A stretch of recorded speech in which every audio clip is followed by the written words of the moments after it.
Bien, bonjour à tous.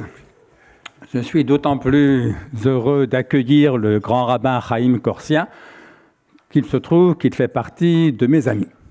Mais avant d'être le grand rabbin de France et avant de faire partie de mes amis, il a été pendant très longtemps aumônier en chef des armées, pour le culte israélite évidemment.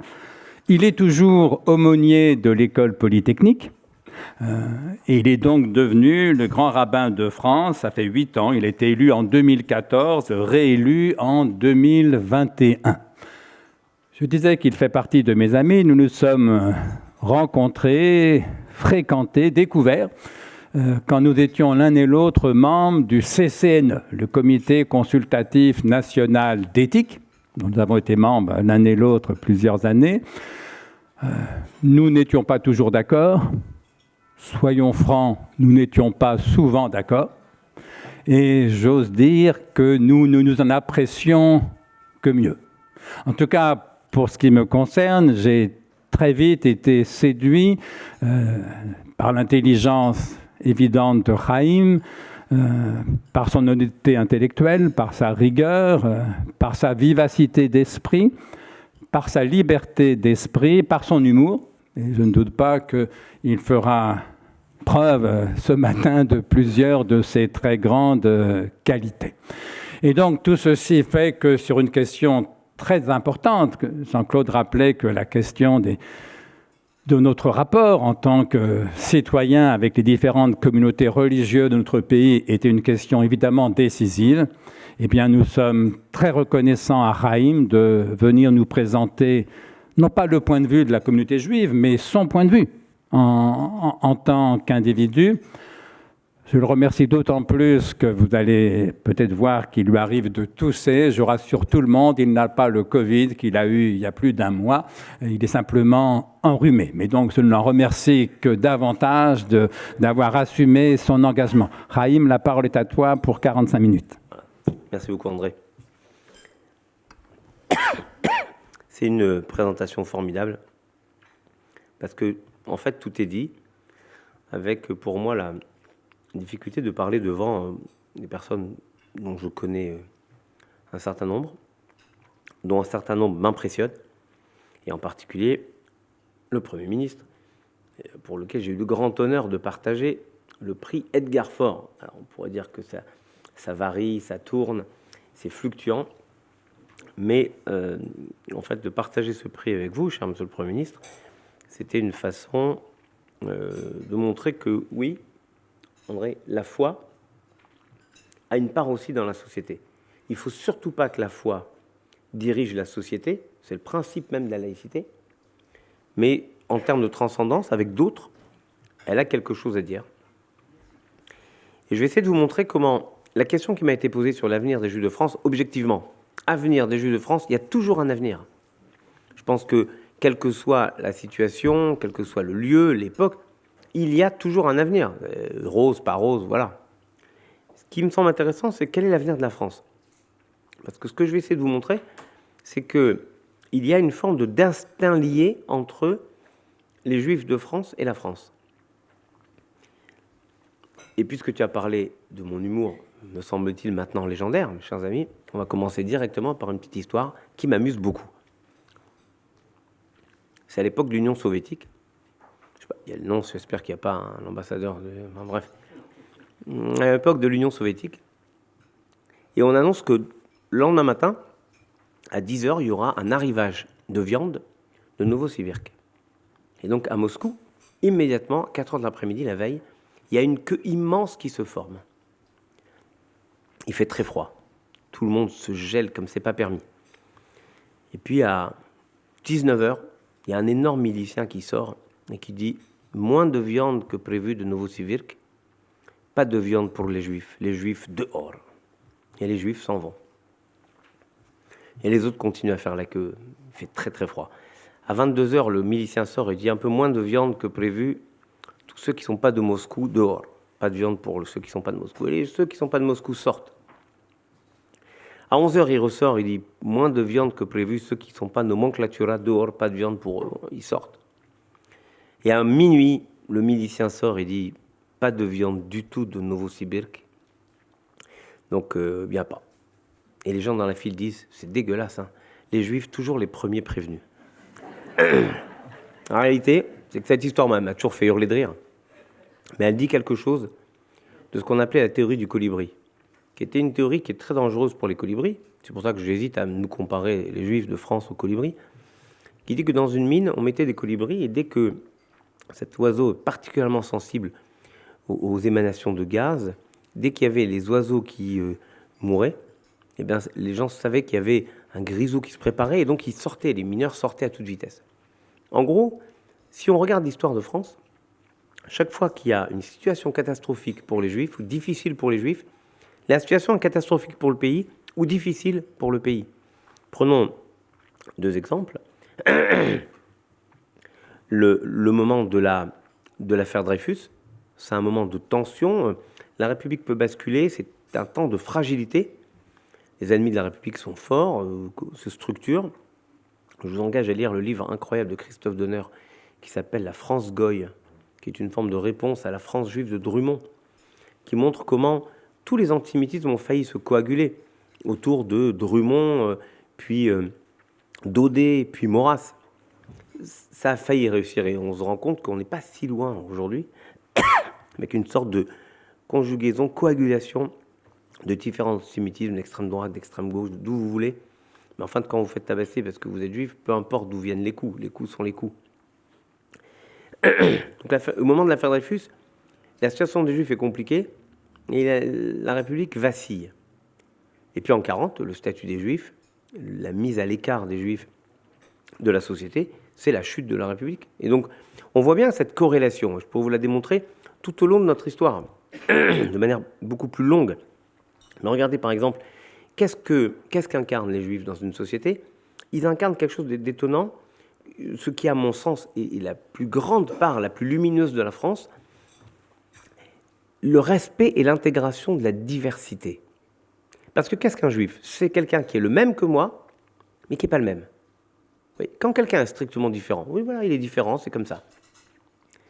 Mais quand quelqu'un est le même, mais c'est pas le même, alors il y a quelque chose qui paraît presque insupportable. Dans l'histoire juive, et là je sais qu'il y a des prêtres ici qui pourront partager cette réflexion sur les textes bibliques, que dit Aman, le méchant vizir dans le livre d'Esther? Que dit Aman au roi Assuérus? Très intéressant, c'est toujours actuel. Si par hasard vous êtes à Question pour un champion, à la dernière question, et on vous dit quel est le livre de la Bible où il n'y a pas une seule fois le nom de Dieu, rouleau d'Esther. Parce que c'est un livre qu'on peut lire absolument sans avoir la présence de Dieu. Que dit le méchant vizir au roi? Mais tu as des gens qui sont mélangés parmi ton peuple, leurs règles ne sont pas les mêmes règles, ils ne mangent pas comme tout le monde, ils ne travaillent pas le Shabbat, ils font ci, ils font ça. Ils sont pas... Tu n'as aucun intérêt à les garder. Autrement dit, dans une pulsion d'uniformité, ce peuple dérange. Or, justement, le génie unique de la France, ce qui nous permet d'être tellement en harmonie avec ce qu'est la société, avec les fibres, les moindres petites tailles de la société, c'est que la France valorise un modèle d'unité et pas d'uniformité. L'uniformité, c'est tous les mêmes, ce que, évidemment, nous ne sommes pas. Un pays avec 365 fromages, un pays avec autant de capacité de vivre les choses différemment. Bref, nous sommes les mêmes, tous en France, et pourtant différents.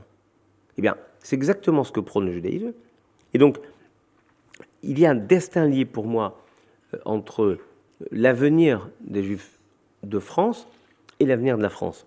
Parce que nous incarnons le respect des différences. Regardez d'ailleurs, c'est très émouvant. Il y a 3 semaines, nous avons inauguré, avec les responsables politiques, notamment de la mairie de Paris, et j'étais surpris d'ailleurs qu'il n'y ait personne du gouvernement, le square de la Saint-Barthélemy. Avec le pasteur Claveroli, qui était l'ancien président de la Fédération protestante, je participais en 2016 à la pose de la plaque à la mémoire des protestants jetés à la Seine pour la Saint-Barthélemy sur le Pont-Neuf. En fait, pour être honnête, au pied du Pont-Neuf. C'est déjà plus discret que sur le Pont-Neuf. Tout en bas, vraiment, il faut vraiment aller au bord de la Seine pour le voir. 444 ans après les événements. Comme si c'était insupportable de dire que parfois, on s'est entre-déchiré entre nous. Et de manière terrifiante, le square des victimes de la Saint-Barthélemy, qui se trouve vraiment au bord du Louvre,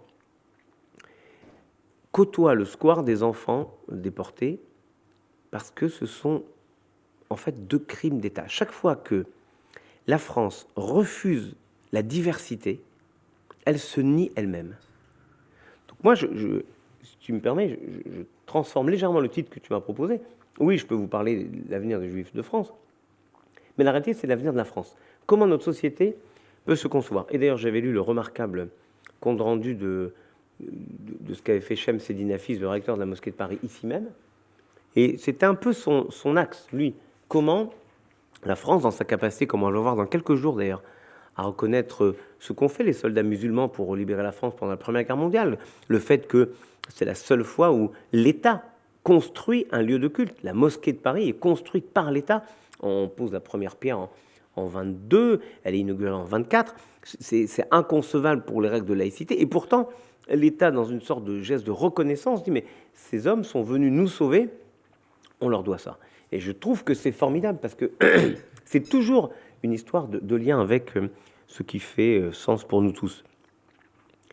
Je parlais de octobre 40 avec ce statut des Juifs et la chute de la République. Ça va loin. Je vous demande juste de penser à cela.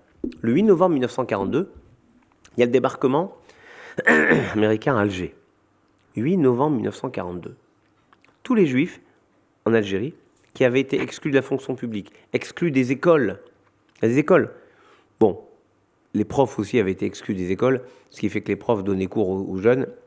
Demandez à Jacques Attali, par exemple, qui a écrit un bouquin formidable là-dessus qui s'appelle 1943, l'année des dupes. Tous ces Juifs se disent, bon, maintenant, d'autant qu'ils ont pris part au débarquement américain, avec à leur tête un monsieur qui s'appelait José Aboulker, ils se disent, on va pouvoir réintégrer la nationalité, parce qu'ils avaient été exclus de la nationalité par l'abrogation du fameux décret Crémieux de 1870. 24 octobre 70, décret Crémieux qui rend français tous les indigènes juifs d'Algérie, abrogé. Giraud arrive, et Giraud, non seulement n'abroge pas l'abrogation, en mars 1943, il réabroge le décret Crémieux.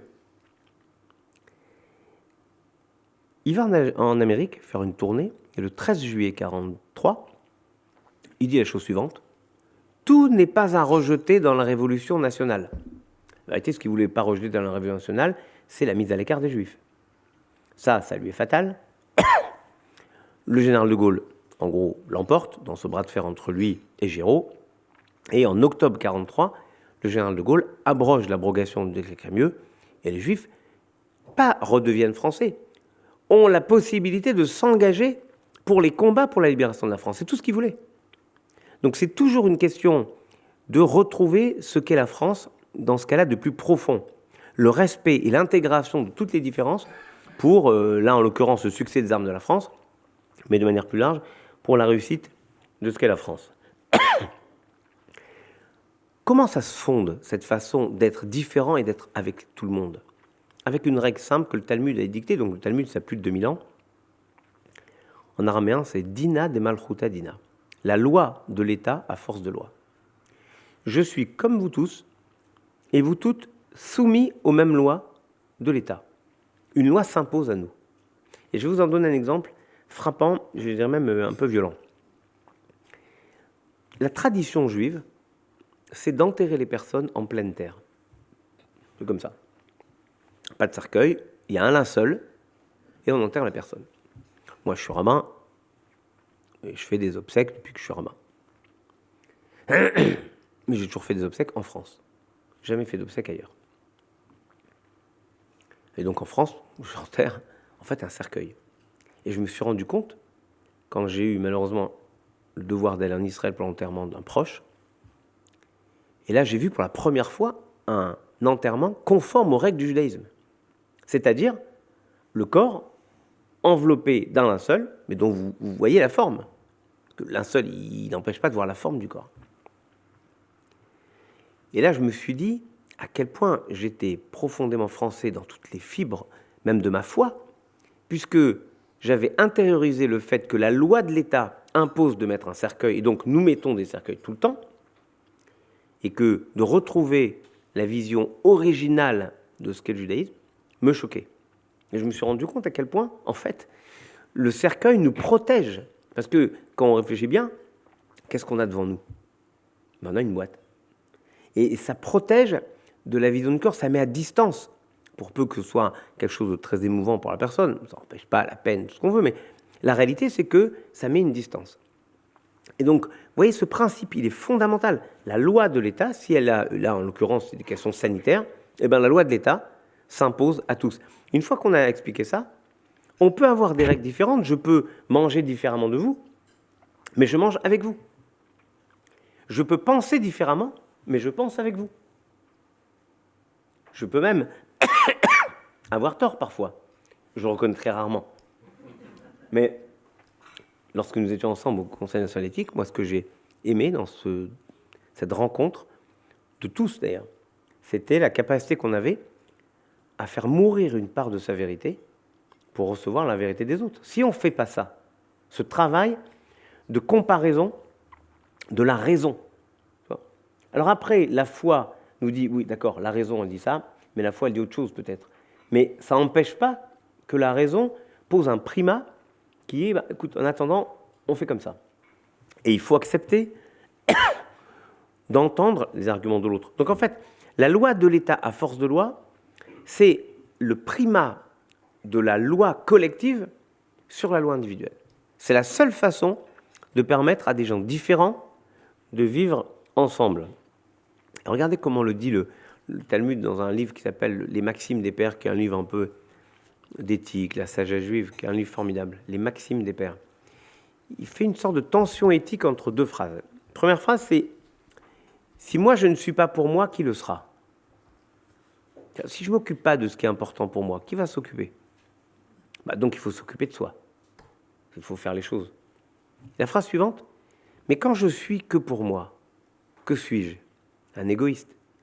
Qu'en fait, entre s'occuper de soi, faire les choses soi-même, sinon les autres ne le font pas pour nous, et si on s'occupe que de soi, on n'est qu'un égoïste, c'est une tension qui nous pousse à considérer que s'occuper des autres, c'est en fait s'occuper de soi, puisque s'occuper des autres, c'est créer une société d'interdépendance et de fraternité. Or, quand vous créez une société d'interdépendance et de fraternité, vous en êtes toujours bénéficiaire.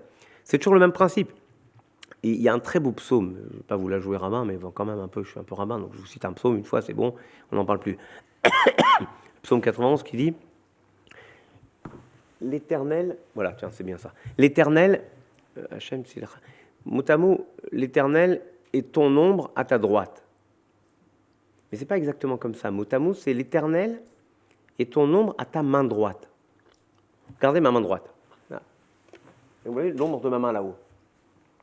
On voit que je suis petit quand même. Donc, voilà. Ma main droite est ouverte, l'ombre de ma main droite est ouverte. Vous voyez, ma main droite est fermée, l'ombre de ma main droite est fermée. Ça, c'est simple. Alors, le psaume dit l'Éternel, c'est comme l'ombre de ta main. Si tu ouvres ta main aux autres, l'Éternel ouvre sa main pour toi. Si tu fermes ta main aux autres, l'Éternel ferme sa main pour toi. Changeons l'Éternel par la société. Tu ouvres ta main aux autres dans la société. Tu crées une société de la fraternité, de la co-responsabilité. Tu fermes ta main aux autres dans une sorte de vision un peu comme de Mégomorphe. Moi, je ne suis pas concerné par les autres. Une sorte de société de l'indifférence, qui est la pire des sociétés. C'est à peu près la cigale et la fourmi. Quand la bise fut venue, tu as chanté, danse maintenant, qu'est-ce qu'elle peut faire? En gros, je ne suis pas responsable de toi. Tu n'avais qu'à travailler, tu n'as rien fait, bien fait pour toi. Ce qu'on entend, cette sorte de rejet de la responsabilité de l'échec des uns des autres sur celles et ceux qui échouent. Donc cette façon de fonder une société de l'indifférence, c'est l'inverse exactement de ce que nous prônons. Nous avons comme principe cette co-responsabilité. Voilà pourquoi, quand tu m'as parlé de l'avenir des Juifs de France, pour moi, ça voulait dire l'avenir des Juifs dans la société française qu'on contribue à transformer, à améliorer avec d'autres, avec chacun et chacune de celles et ceux qui se sentent responsables de l'action. Parce que tu ne peux pas avoir juste de grandes idées si tu n'as pas l'action. Donc la main ouverte, main fermée. je dois m'occuper de moi, mais comment m'occuper de moi? En m'occupant des autres. Ça pousse à une des grandes questions, et je pense un des grands apports du judaïsme dans toutes les sociétés, mais en France en particulier, avec là un point très sensible du débat actuel, c'est que le judaïsme, avec ce que je viens de vous expliquer, et ce que je vais vous donner dans quelques instants, prône un principe d'intégration et absolument pas un principe d'assimilation. Le principe d'assimilation est un principe qui consiste à dire « j'abrase toutes mes différences avec un modèle théorique commun et pour être comme les autres ». Oui, mais si j'abrase tout, j'apporte quoi de particulier à la société? Rien, parce que je suis comme les autres.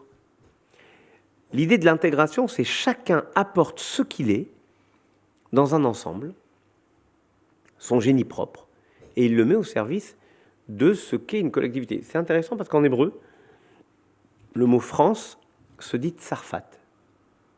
Vous avez peut-être des amis qui s'appellent Sarfati, ça veut dire le français. Tsarfat. Et Tsarfat, c'est un objet que les orfèvres utilisent, dans lequel ils mettent tous les métaux différents. Ils en font un mélange et ça fait un alliage unique. Tsarfat, c'est le creuset. C'est-à-dire que consubstantiellement, en hébreu, la France est un creuset. Voilà pourquoi français de souche, ça veut tellement rien dire. Moi j'ai rappelé que j'étais dans les armées. Moi, j'ai accompagné, j'ai ramené des soldats que vous envoyez en mission lorsque vous étiez à la Défense. Si peu de temps, monsieur le Premier ministre.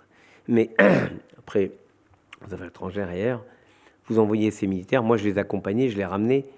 J'ai vu des légionnaires qui parlaient tout juste français, mais qui se faisaient tirer dessus pour nous. Et eux, ils étaient, de mon point de vue, parfaitement, profondément français, malgré leur prénom baroque et exotique à peu près autant que le mien. Donc, ni le prénom, ni la pratique de la langue. C'est la vocation, c'est le rêve, c'est l'espérance qui fonde ce qu'est un Français ou une Française. Mais eux, leur rêve, c'est l'intégration. C'est apporter ce qu'ils sont et l'apporter au pot commun. Regardez que ça va très loin. Abraham, le patriarche Abraham, il va acheter, dans la Bible, il va acheter un terrain pour enterrer sa femme. Il dit aux habitants du lieu, de Hebron, en hébreu c'est très joli, Ger vetoshav anochi imarem. Étranger et résident, je suis parmi vous. Dit aujourd'hui, ça veut dire j'ai une carte de séjour et un passeport. Mais c'est ou l'un ou l'autre. Soit tu as une carte de séjour, soit tu as un passeport. Tu ne peux pas être étranger et résident. Il leur dit, en fait, étranger, disons, je suis l'un d'entre vous, mais je porte toujours ma part d'étrangeté. Je reste différent. Et c'est ce qu'il faut dans une société. C'est très dangereux quand tout le monde est identique. C'est une sorte de fascisme intellectuel insupportable. Ça continue. Joseph, vendu par ses frères en Égypte, il devient vice-roi d'Égypte, il sauve l'Égypte, il invente le premier ministre des Finances futé du monde, il invente la production payée à son juste prix. En gros, il donne 20% de ce qu'il produit, c'est formidable. Et, je vous une parenthèse, les Chinois ont fait exactement la même chose pour relancer l'économie chez eux. Ils ont rétribué, ce qui prouve que les Chinois lisent plus la Bible qu'on ne le pense. Joseph, vice-roi d'Égypte, redresseur de l'Égypte. La Bible dit, les Égyptiens ne mangeaient pas à sa table car c'était une abomination pour les Égyptiens que de manger à la table d'un Hébreu. Parce que les Hébreux mangeaient de l'agneau, et l'agneau était une des divinités de l'Égypte. Donc c'était impossible. Et pourtant, il était vice-roi d'Égypte, différent, mais vice-roi d'Égypte. Absolument dans la société. Ça va plus loin, je vous ai parlé d'Esther, la reine Esther. Son oncle, Mardoché, lui dit, quand elle est choisie par Miss Fontenay, non, comment elle s'appelait? Celle qui organisait Miss France. Voilà, je savais bien. Elle était déjà là à l'époque. Et Geneviève de Fontenay était déjà là à l'époque. Non, ça, tu ne le mets pas dans le compte rendu, André. Elle avait déjà organisé le concours de Miss Perse, parce que c'est comme ça que ça se passe. Dans la Bible, le roi demande à la reine Vashti de venir danser nue devant ses camarades complètement bourrés. Elle dit, ça va pas, je vais pas danser devant vous, vous êtes complètement machin. Il dit, et ses conseillers lui disent, si tu n'es pas capable de te faire obéir par ta femme, comment tu veux te faire obéir par tes princes? Il dit bonne idée ça, il dit tue ta femme comme ça, tu vois, d'accord, il va tuer sa femme. Quand il est saoul, il a plus de règne, il est très embêté. Il demande à Madame de Fontenay d'organiser le concours de Miss Perse. Elle organise le concours de Miss Perse et là, c'est Esther qui gagne. Formidable. Mardochée lui dit ne dis surtout pas tes origines. J'adore ce moment. Pourquoi ? Parce que qu'est-ce qui s'est passé ? Elle n'a pas dit d'où elle était, d'où elle venait. Il y avait 127 provinces. Je vous ai parlé des 365 fromages. 127 provinces. Chacune des provinces se disait, la reine Esther, elle est de chez nous. Chacun se disait, elle est de chez nous. Pourquoi ? Parce qu'il y avait un fil de grâce tendu entre chacun et chacune des sujets. Les gens se disaient, mais cette reine, on ne sait pas vraiment d'où elle est, donc elle est de chez nous, parce qu'elle nous comprend, elle nous écoute. En fait, la différence permet toujours la compréhension des différences. Parce que chacun, moi qui étais dans les armées, je peux vous dire que dans le mot uniforme, j'ai jamais vu des choses aussi différentes que des uniformes dans la même unité. Prenez deux uniformes dans la même unité, ok ? Vous vous dites uniforme, comme son l'indique, c'est uniforme. Pas du tout. Il y en a un qui a un brevet de tireur d'élite, l'autre qui a un brevet de parachutiste, l'autre qui, avec ses décorations, montre qu'il a été dans 12 terrains d'opération et l'autre seulement dans 5. Enfin bref, les uniformes sont différents. Parce que chacun dans la vie veut se distinguer. Et c'est d'ailleurs une des grandes erreurs par rapport au judaïsme. On n'est pas le peuple élu, on est le peuple distingué. Parce que chaque peuple a une mission distincte, comme chaque individu a une mission distincte dans la société. Et je dirais que le génie humain, c'est d'essayer de trouver cette mission. Donc vous voyez, Esther est la même et pas la même. En fait, je dirais que c'est exactement ce qu'avait défini Ricoeur avec un modèle assez incroyable, qui est la différence entre la mêmeté et l'ipséité. La mêmeté, c'est... Par exemple, vous voyez, là j'ai quoi là ? Un stylo en main, vous voyez, et là j'ai un stylo en main. Voilà, 2 stylos. Donc c'est la même chose, sauf que ce ne sont pas les mêmes. Là il y a un stylo Faber, et là il y a un stylo Covea. Bon, c'est Diderot. Il y a le D, c'est bien, c'est mieux, c'est bien. Donc c'est la même chose et pas le même. Ben, c'est exactement comme nous. Nous sommes les mêmes, et pourtant nous sommes tous différents. C'est exactement ce principe que porte le judaïsme. Donc si on parle d'avenir du judaïsme, parlons de ce principe de l'avenir, de la capacité à respecter l'individualisation de chacun, mais dans un espace commun. Parce que tu pourrais imaginer l'individualisation dans une France morcelée, archipélisée, disait Fourquet. Mais non, moi je te parle d'individualisation, de respect des choix de chacun, mais dans un espace volontairement commun, parce qu'on ne veut pas s'extraire de la société. Et c'est le principe du judaïsme qui a toujours été de vivre avec. Parce que on porte ce que le monde nous a donné, ce que Dieu nous a donné, si on veut y croire, la lecture d'un texte, d'une sagesse qu'on diffuse, qu'on n'enferme pas. Mais si on ne vit pas avec le monde, à qui on va donner cette sagesse ? Jabès disait une chose formidable, quelqu'un me le rappelait hier. Jabès disait, quel est l'âge d'un juif ? Pour savoir l'âge d'un juif, comptez son âge plus 5000 ans. Et vous aurez son âge.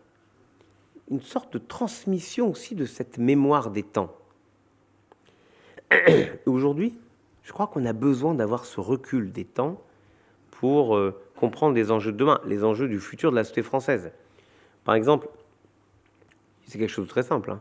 C'est une équation tragiquement vérifiable. Là où les juifs ne peuvent plus vivre, leurs concitoyens non-juifs ne pourront bientôt plus vivre. Je vous parle de ça quand je dois, avec le consistoire, organiser, Nicole le sait très bien,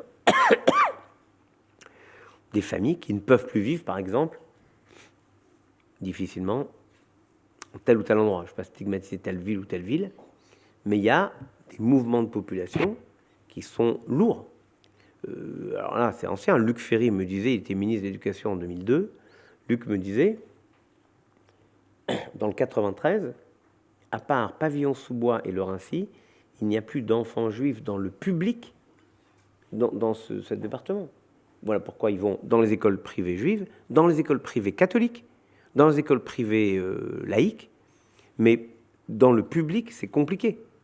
Relisez le livre d'un proviseur de lycée professionnel de Marseille qui raconte que une famille revient d'Israël se réinstaller en France, et ils sont à côté, ils viennent installer le petit inscrire le petit dans son lycée, et il leur dit, c'est pas possible. Je vais vous trouver à le mettre ailleurs, chez moi, vous pouvez pas. C'est tragique quand on a intériorisé l'impossibilité. Ben, j'ai une mauvaise nouvelle. L'avenir des Juifs de France, c'est l'avenir de la France.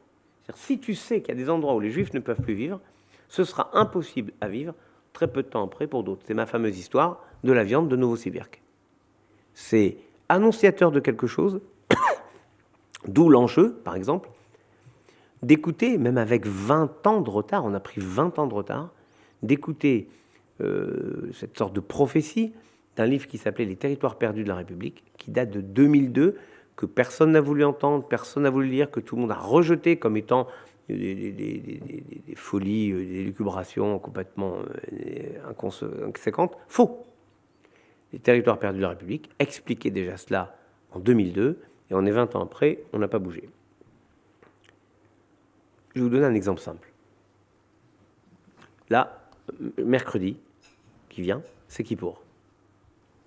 Le jour de Kippour. C'est connu. Même ceux qui ne connaissent pas bien le judaïsme savent qu'à Kippour, il y a un truc spécial pour les Juifs. Ils ne mangent pas, ils ne boivent pas, ils ne peuvent pas travailler. Bon. Enfin, ceux qui sont pieux, ceux qui sont même pieux, même ceux qui sont moins pieux respectent vaguement Kippour. Je ne discute pas la piété des uns des autres, mais globalement, on sait ce que c'est. Qu'est-ce que vous diriez si un prof rentre dans une université connue, célèbre, et qui dise en amphi, bon, vous n'allez pas m'emmerder avec vos histoires de Kippour, Rosh Hashanah, tout ça. Ceux qui ne sont pas là, c'est pas compliqué, ça sera 0. Je ne parle même pas d'examen, je parle de TD. Et sinon, vous n'avez qu'à passer vos examens en Israël. Pour moi, c'est de l'antisémitisme virulent. Sous prétexte, non pas de laïcité, mais d'athéisme. La laïcité, c'est la neutralité de l'État et la liberté de pratique religieuse.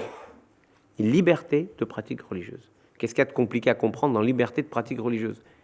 Faire de l'athéisme, c'est-à-dire araser toutes les différences religieuses, ça, on a connu ça, mais c'était dans le modèle dont je parlais tout à l'heure, pas dans le modèle français. En tout cas, la laïcité, c'est sûrement pas ça. Donc la question de l'examen est une question sensible. Et je vous assure que c'est la première fois que je vois Kippour toucher. D'habitude, oui, ça se jouait sur le Shabbat, des trucs qu'il fallait que j'explique, qu'on arrange. La réalité, je vais vous la dire, froidement, prosaïquement. Il y a une telle peur, panique, poussée par un racisme nauséabond contre l'islam de certains, qui disent « Oui, vous, il n'y a pas de problème, bien sûr. Mais si on vous donne à vous Kippour, qu'est-ce qu'on fera quand d'autres nous demanderont d'autres choses ?» D'autres, ça veut dire l'islam. Et j'ai jamais vu les musulmans dire « On ne veut pas travailler pendant tout le ramadan. » J'ai jamais vu. Mais c'est un fantasme. Et donc, sous prétexte de ça, on a des choses inconcevables. Et moi, je vais vous dire, ça serait terrible qu'un jour, je sois obligé d'expliquer à la jeunesse juive de France qu'il faut aller à la Bocconi, à la Sapienza, à Londres, à New York, à Tel Aviv, à Jérusalem, où ils veulent, à McGill, où on s'occupe... McGill, où on s'occupe vraiment, on respecte ce principe de liberté de pratique religieuse. Et que je sache, les étudiants diplômés de McGill ne sont pas moins bons que ceux de telle ou telle université française qui devient le paragon du respect d'un laïcisme outrancier qui fait honte au principe de liberté de pratique religieuse. Mais ça serait terrible. Mais c'est un moment, je serais obligé de le faire si je n'ai pas une aide, un soutien très fort des autorités politiques. Je suis allé voir la semaine dernière la ministre de l'Enseignement supérieur qui fait tout ce qu'elle peut, mais il y a une loi sur l'autonomie des universités qui fait que les universités font ce qu'elles veulent. Et encore mieux, dans les universités, les profs font ce qu'ils veulent, et aller dire à un prof, écoute, il faut être un peu intelligent là, avec tous les réseaux sociaux, aujourd'hui, ça devient très compliqué. Donc les questions de liberté de pratique religieuse sont des questions sensibles sur lesquelles on a cette sensibilité à apporter. Il y a aussi les questions d'écologie, d'environnement. Ne minorons pas la capacité des religions, et je ne parle pas que du judaïsme, à penser ces choses-là. Rappelez-vous la COP21 en France, c'est le pape François qui, dans Laudato Si, qu'il a sorti 15 jours avant la COP, a, je crois, transformé l'ambiance de la COP, parce qu'à la page 52 de la première version, il explique le verset 15 du chapitre 2 de la Genèse, qui dit « Voici, je donne la terre pour la travailler et la conserver », non plus avec la traduction latine qui venait de la Vulgate d'asservir, mais en revenant à la traduction hébraïque, Léovda, qui a travaillé, ou le Shomra, et l'a conservé. En fait, c'est la définition exacte que le rabbin avait depuis toujours de la définition du développement durable, à savoir, on travaille la terre avec la limite de la conservation et de la transmission de la terre. Mais le pape explique ça, et franchement, toute la COP 21 a travaillé autour de cela, puisque le président de la République de l'époque avait demandé à Nicolas Hulot de rassembler tous les courants religieux et philosophiques, ça veut dire les francs-maçons, mais on dit comme ça fait genre, on dit pas, mais on dit voilà, et pour apporter leur écho à cette question essentielle de l'environnement. Parce que c'est une vraie question. Rappelons-nous que lorsque Dieu demande à Noé dans la Bible de sauver l'humanité, il ne sauve pas que les humains, il sauve les animaux et il sauve les végétaux pour nourrir les animaux. Donc en fait, sauver l'humanité, c'est sauver aussi, on dirait aujourd'hui, le biotope dans lequel nous vivons. Le bien-être animal, là aussi, une obsession anti-musulmane, disons-le clairement, de certains et de certaines anciennes vedettes très connues du cinéma, qui auraient mieux fait d'être les icônes de la beauté et de l'insouciance qu'elles étaient à une époque. Cette obsession fait que maintenant on s'inquiète du bien-être animal. Nous aussi on s'inquiète du bien-être animal. Et toutes les questions autour de l'abattage rituel se posent avec cette obsession du bien-être animal. Si une bête risque de souffrir, elle est déclarée non apte à la consommation. Donc on a quelque chose à apporter aussi dans cette question sur la formation des abatteurs, sur le ralentissement de la cadence. Je me tue à expliquer aux filières bovines notamment que plus on accélère la cadence, plus les hommes souffrent. Les hommes qui servent les abattoirs. Je vous garantis que chacune ici, si vous alliez voir un abattoir, pendant 6 mois, vous ne mangez plus de viande. Parce que c'est intenable. Donc ralentir la cadence, c'est aussi permettre aux hommes, les opérateurs, de souffler. Alors oui, économiquement, c'est peut-être un peu compliqué, mais tout plutôt que les horreurs que L214, par exemple, nous montre des films réguliers. Il faut voir ces films. Ils ne sont pas fabriqués, ces films. Ils montrent la réalité insupportable que des abattoirs vivent. Et nous, avec nos règles, on essaye de faire en sorte qu'il n'y ait pas de souffrance animale. Sur les questions de bioéthique, tu as parlé de nos rencontres et de nos débats. Oui, je crois que les religions, et le judaïsme en particulier, sur les questions de fin de vie, de procréation médicalement assistée, tout ce qui touche à l'humain, la question des greffes, la question de la vie, la question de la vie avant, de la vie après, la question de la dignité. Remarquez que la dignité, c'est incroyable la dignité. Nous ne sommes pas propriétaires de notre dignité. Le Conseil d'État, dans une décision célèbre, avait tranché, je ne sais pas si vous connaissez cette décision incroyable, à Morsan-sur-Orge. Tu connais ça? C'est à mourir de rire. À Morsan-sur-Orge, des petits marrants avaient trouvé un truc vachement rigolo. Moi, je ne sais pas parce que j'ai jamais essayé. Vous prenez un petit nain, tout petit nain, et ils mettaient des matelas et ils jetaient le petit nain dans une discothèque le plus loin possible. C'était un jeu. Il paraît que ça faisait rire tout le monde, ça faisait rigoler les gens, ça faisait venir les clients. Le petit nain, il trouvait un métier formidable. Tout le monde était content. L'État a décidé que ça ne correspondait pas à la dignité humaine de prendre un petit nain et de le jeter. Comme ça. Le petit nain, il a dit, mais moi, c'est mon métier. La boîte, elle a dit, mais nous, c'est notre job, on a un truc marrant, les gens viennent. Les clients, ils ont dit, mais c'est marrant, c'est fun, on aime beaucoup. Peu importe. On a décidé que nous ne sommes pas propriétaires de notre dignité. Elle est une sorte de bien commun. Et donc, rappeler ce concept de bien commun, aujourd'hui, où effectivement la société est très morcelée, où chacun estime que ce qui est important, c'est lui, comme le Talmud le raconte de manière tellement incroyable. Le Talmud raconte qu'il y avait un bateau et quelqu'un se met à faire un trou en dessous de sa chaise, son siège. Alors les autres dans le bateau lui disent, mais t'es fou, on va couler. Il dit, mais c'est ma chaise, c'est ma place, j'ai payé, je fais ce que je veux sous ma chaise. Voilà. Il dit, mais si toi tu coules, on coule tous. Donc en fait, il faut des personnes qui ont à la fois un regard sur leur intérêt. Vous voyez, si je ne suis pas pour moi, qui le sera? Et en même temps, si je suis que pour moi, qu'est-ce que je suis un égoïste? C'est-à-dire penser aussi la collectivité. Et je crois que dans la société, quiconque pense au collectif n'est pas celui qui s'oublie soi-même. C'est celui qui considère que la seule façon d'avancer, c'est que le collectif avance. Ce qu'on essaie de faire. Et dans la bioéthique, c'est exactement la même chose. Parce que je vois beaucoup de gens qui disent « Oui, il faut arrêter les souffrances de la vie, sauf pour soi-même. » Pour soi-même, ah non, il faut faire tous les efforts possibles pour aller au bout. En fait, le Talmud dit une chose très juste, et ça me fait plaisir parce que Jean Leonetti me fait l'honneur de me citer.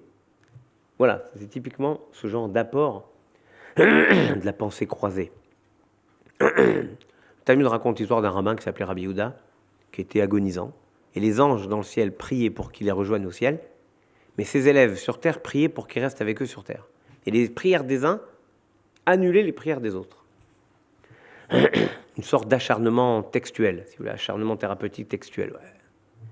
La servante de Rabbi, qui était la seule qu'il aimait vraiment à mon avis, prend un vase, elle le fracasse par terre, ça fait sursauter les élèves qui arrêtent quelques instants de prier, et la prière des anges l'emporte, et il meurt.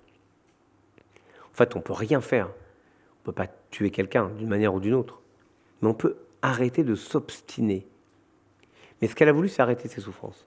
Donc on voit bien la ligne qu'on peut tracer, non pas à partir de cette histoire, mais à partir de la conscience de ce qu'est une responsabilité collective. Sur l'accueil des migrants, on ne peut pas ne rien dire sur l'accueil des migrants, quand dans la Bible, il y a tant et tant de fois, souviens-toi que tu as été étranger en terre d'Égypte. Voilà ce qui m'a défait, il n'y a pas d'autre mot, quand j'ai compris que certains, le samedi à la synagogue, disaient « Souviens-toi que tu as été étranger en terre d'Égypte et tu aimeras l'étranger », et le dimanche dans les urnes, allaient mettre un bulletin qui disait exactement l'inverse. Je demande un minimum de cohérence, c'est valable d'ailleurs pour tous les cultes, pour ceux qui n'ont pas de culte. Mais la question de la cohérence, elle est là. Et enfin, sur les questions de solidarité, on ne peut pas avoir, ni avec le Nord et le Sud, ni dans notre propre société, avoir de telles disparités. Ce n'est pas viable. On ne peut pas être heureux si on sait que les autres ne partagent pas un minimum, au moins d'espérance, à défaut de bonheur. Qu'est-ce que cette civilisation?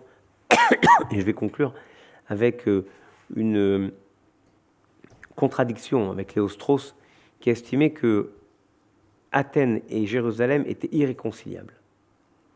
Moi, je pense qu'il a peut-être raison, mais que si on rajoute dans l'équation Rome, on arrive à une forme de Yalta entre les trois, qui a déjà existé dans la Bible avec Noé. Noé a 3 fils, Shem, Ham, Yafet. Shem, en hébreu, c'est le nom.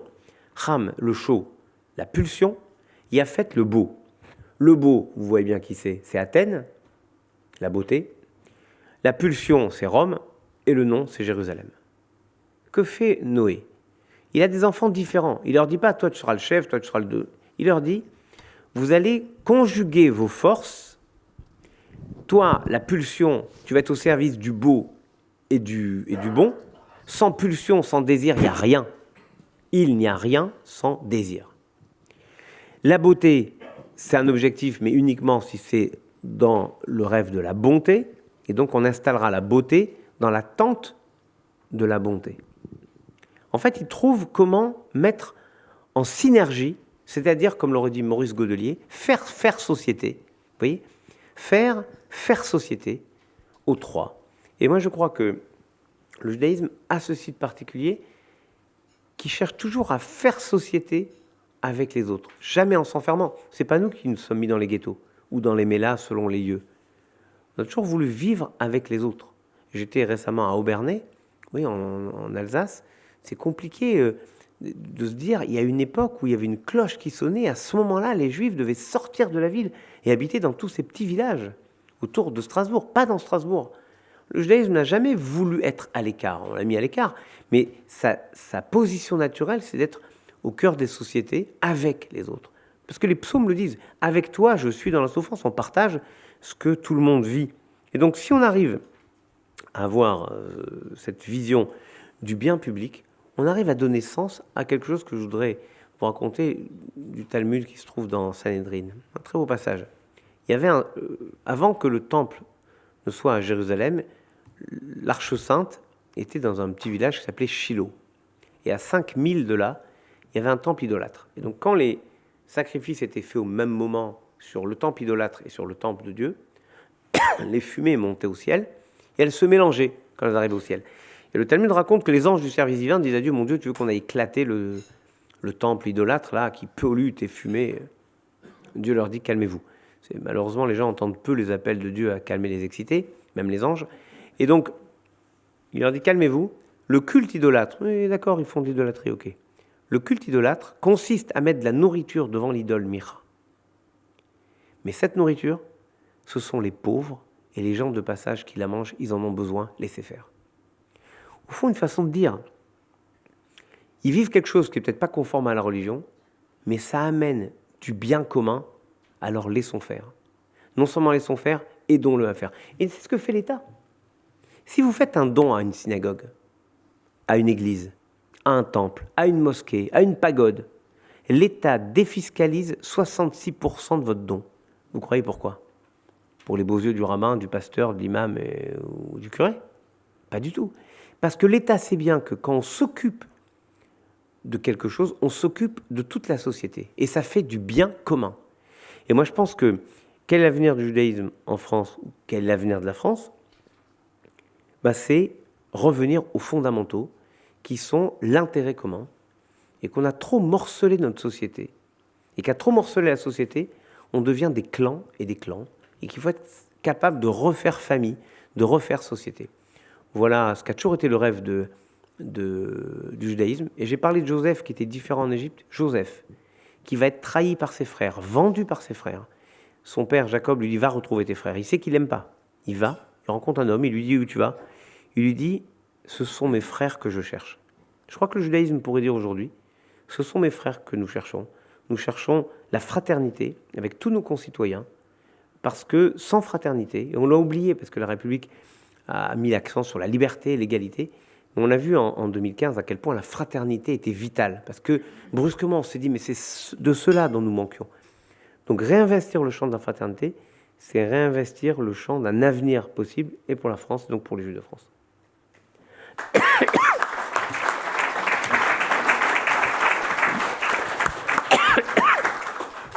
Bien, un grand merci à Chaim pour cet exposé si riche, si vivant, si stimulant. La parole va être à vous. Je rappelle la règle, les propos sont enregistrés, seront transcrits, donc il importe que chacun, avant de prendre la parole, se présente, dise son nom, éventuellement sa fonction. La parole est à la première ou au premier qui la demande.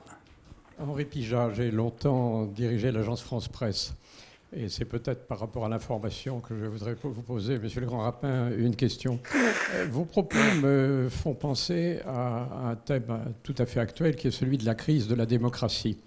Alors, je ne connais pas beaucoup de périodes dans l'histoire où la démocratie n'a pas été en crise, mais ce qui est certain, c'est qu'actuellement, on a souvent tendance à chercher des solutions à la crise de la démocratie dans de nouvelles procédures, de nouvelles précautions, en oubliant la question de fond, qui est la question existentielle de ce genre de régime, qui est une gageure, nous le savons tous. Comment concilier des volontés individuelles et une volonté collective? Alors, je ne vais évidemment pas revenir à Aristote, mais je suis frappé par le fait, et vous nous l'avez confirmé, me semble-t-il, ce matin, que de plus en plus, le mot liberté devient liberté individuelle, et même tend à se confondre avec la notion de droit individuel. À titre personnel, je suis évidemment pour. Je n'ai jamais assez de droits. Je n'ai jamais fini de revendiquer quelque chose. Quand je dis j'essaie d'exprimer le point de vue de tous les citoyens. Alors, vos propos ont parfaitement et éloquemment illustré le problème de la société. Comment les appliqueriez-vous aujourd'hui à la question très actuelle de la démocratie, pas seulement chez nous en France et pas seulement en Europe, mais je dirais dans le monde entier et dans le monde occidental, et d'une certaine façon, peut-être y a-t-il derrière ce propos une allusion à ce qu'on appelle la crise de l'Occident. N'avons-nous pas oublié en Occident l'équilibre entre liberté individuelle et liberté et volonté collective? Et sur ce point, est-ce que le judaïsme n'a pas quelque chose de particulier à apporter? Je trouve très juste cette question sur les libertés individuelles. Chacun veut plus de liberté pour lui. C'est pour ça que je vous ai dit liberté, égalité. Objectivement, c'était une France réduite aux acquets. C'est pour ça qu'il fallait réinvestir le champ de la fraternité, qui est en fait cette vision altruiste. La fraternité, c'est tourner vers les autres. C'est pas, je veux pas qu'on soit juste plus fraternel avec moi. Je veux, moi, être fraternel vers les autres. Maintenant, vous avez raison, on essaye des systèmes. Regardez, par exemple, sans le dire, on a essayé la proportionnelle, là. Bon, on voit le résultat. Donc si on dit qu'il faut introduire de la proportionnelle, pas de la proportionnelle, ben, si vous voulez voir ce que ça donne la proportionnelle, allez voir des pays très démocratiques, mais avec la proportionnelle intégrale, par exemple Israël, et vous verrez le bonheur que c'est de voter, je ne sais pas, 5-6 fois en 2 ans. On ne sait rien combien de fois. Mais au bout d'un moment, c'est pas jouable. Donc notre système, il a peut-être des défauts, mais il tient pas si mal la route. Et il encaisse tous les chocs. La réalité, et c'est là que vous avez absolument raison, c'est qu'il faut qu'il y ait, et c'est normalement le travail aussi du gouvernement, d'être capable de valoriser un système commun, c'est-à-dire un système d'intérêt général. C'est la difficulté, et vous avez tellement raison, d'autant qu'aujourd'hui, avec Internet, il y a cette hyper-fragmentation de la société du monde, où chacun fait son petit truc dans son coin. Voilà pourquoi j'étais assez dur, bon, en fond, avec le Conseil constitutionnel, qui avait sabré la loi Avia, qui consistait à dire bah, tout le monde ne peut pas raconter n'importe quoi, et puisque les gens considèrent qu'eux, ils ont des tuyaux, ils n'ont pas à voir ce qu'il y a dans les tuyaux, on va les sanctionner au portefeuille, on va les obliger à retirer telle ou telle chose. Et ce qui m'avait stupéfait, c'est que le principe était on sanctionne la loi Avia parce qu'elle est disproportionnée. Mais moi, je pense que pour lutter contre l'enfermement, le racisme, l'antisémitisme, le rejet de quiconque, la haine, il n'y a pas de disproportion. Il n'y a qu'une seule limite, c'est tout faire. Parce que si là, en ce moment, la lutte contre l'antisémitisme, elle est disproportionnée, qu'est-ce que ça serait si elle n'était pas disproportionnée? Et je parle de la lutte contre l'antisémitisme, mais tous les racismes. On voit une société de haine. Regardez, moi je supplie mes enfants de ne pas regarder ce qui se dit sur moi sur Internet. Mais j'arrive pas à les empêcher complètement. Mais n'importe qui, j'en parlais avec le Premier ministre il y a quelques temps, je me souviens à quel point vous aviez été scandaleusement attaqué à un moment de votre carrière sur des trucs qu'on comprend même pas, mais ça faisait rire, ça amusait, ça intéressait. Cette haine sur Internet, elle est le symbole de cet enfermement. Je peux dire ce que je veux. Voilà, c'est ma liberté. Vous n'allez pas m'empêcher. En plus, comme on est formaté par les films américains, au point que dans les tribunaux chez nous, les petits gars ou les petites gamines, votre honneur, ils parlent au juge comme on parle dans les films américains. Et ils disent, premier amendement, va prendre la Constitution, tu verras après ce que c'est premier amendement. En Amérique, peut-être. En Amérique, quand j'étais en Amérique, parce que j'étais furax, après les attentats terrifiants de Charlie Hebdo, de la policière et des 4 clients d'Hypercacher, je ne sais pas si vous vous souvenez, aucun représentant des États-Unis ne vient à Paris. Aucun. La marche, c'était le 11 janvier 2015. Le 27 janvier 2015, c'était l'anniversaire de la libération du camp d'Auschwitz. Et c'était le 27 janvier 1945, donc c'était un anniversaire important. Les Américains envoient Jack Lew, qui était le secrétaire du Trésor. Je trouve que je le connaissais 20 ans avant, quand j'allais à Washington, bref. Et je le vois, je lui dis, mais pourquoi vous avez envoyé personne?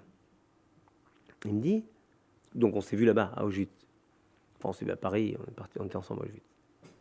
Il me dit, au début, on n'a pas perçu ce que c'était. Tu comprends, 12 morts, chez nous, on a ça toutes les semaines. Mais c'est terrible, hein. Ça ne le met pas, parce que je ne le mets pas comme rendu. Mais c'est terrible. Ce qui m'a énervé, c'est que les Américains disaient, c'est terrible l'antisémitisme en France. Oh, je leur dis, calmez-vous. Si quelqu'un en France disait la moitié du tiers de ce que Farrakhan dit. Farrakhan, c'était l'époque où Obama était à la Maison-Blanche. Farrakhan qui a été reçu 12 fois à la Maison-Blanche. Il sera en prison tout de suite. En Amérique, il dit ce qu'il veut. Donc vous voyez, cette façon de limiter une société à mon pouvoir, je dis ce que je veux, je fais ce que je veux, c'est terrifiant. Et il faut limiter ça par la seule limite possible, l'intérêt collectif. Et donc je suis allé en Amérique. J'ai rencontré le maire de New York, j'ai fait des conférences en Amérique pour expliquer. Il y a des antisémites en France, mais il n'y a pas d'antisémitisme d'État. En revanche, expliquez-moi, je leur ai demandé, qu'est-ce que ça veut dire lorsque votre président a parlé pour l'Hypercacher de random shooting. Et random shooting, c'est tirer au hasard. Moi, je ne pense pas qu'ils ont été visés au hasard. Je pense qu'ils incarnaient, c'est ce qu'a dit en tout cas l'assassin, les Juifs et les Français, nos pires ennemis. Voilà ce qu'il a dit. Donc, il y a parfois une incompréhension des ressorts du monde contemporain. Et autant je pense que notre démocratie a ceci de fort qu'elle encaisse et qu'elle a encaissé des chocs lourds. Je pense que la seule réponse, oui, c'est l'intérêt commun et peut-être autre chose. J'ai vu qu'il y a mon livre qui est là. Donc je crois que c'est la dernière phrase de mon livre. Nicole, vous l'avez en main. Regardez la dernière phrase de mon livre. Lisez l'avant-dernière et la dernière. Non, pas la peine d'aller lire. Je ne suis quand même pas la Bible que vous sachiez donner le verset. Allez, Nicole. Alors, j'aime chez Hugo cette idée de rêve qui vient nous forcer à nous élever, à sortir de notre condition pour atteindre une exigence qui dépasse nos besoins primaires, déjà si importants, pour nous inventer, à partager quelque chose qui relève de l'espérance pour tous, non pas la même espérance pour tous, mais une espérance pour chacun. Voilà, une espérance pour chacun. Le fascisme serait une espérance pour tous, la même espérance pour tous, et on n'en parle plus. C'est pas notre société. Notre société, c'est une espérance pour chacun. Chacun doit trouver un moteur, une espérance, quelque chose qui l'élève.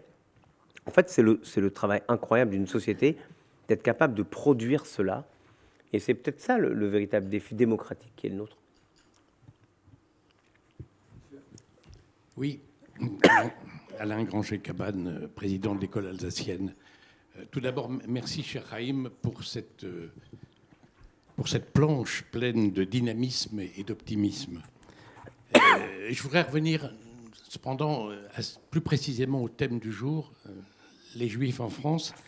Et je crois me rappeler, je n'ai pas vérifié avant de poser la question, qu'au début du siècle précédent, en Europe de l'Est et probablement en Allemagne, un écrivain ou un philosophe juif, très marqué par les pogroms et l'antisémitisme qui sévissaient de manière endémique dans cette région du monde, entre autres, avait écrit un livre qui s'appelait « Heureux comme un juif en France », pour, par comparaison, magnifier la manière dont notre République et notre société savaient accueillir, intégrer les juifs.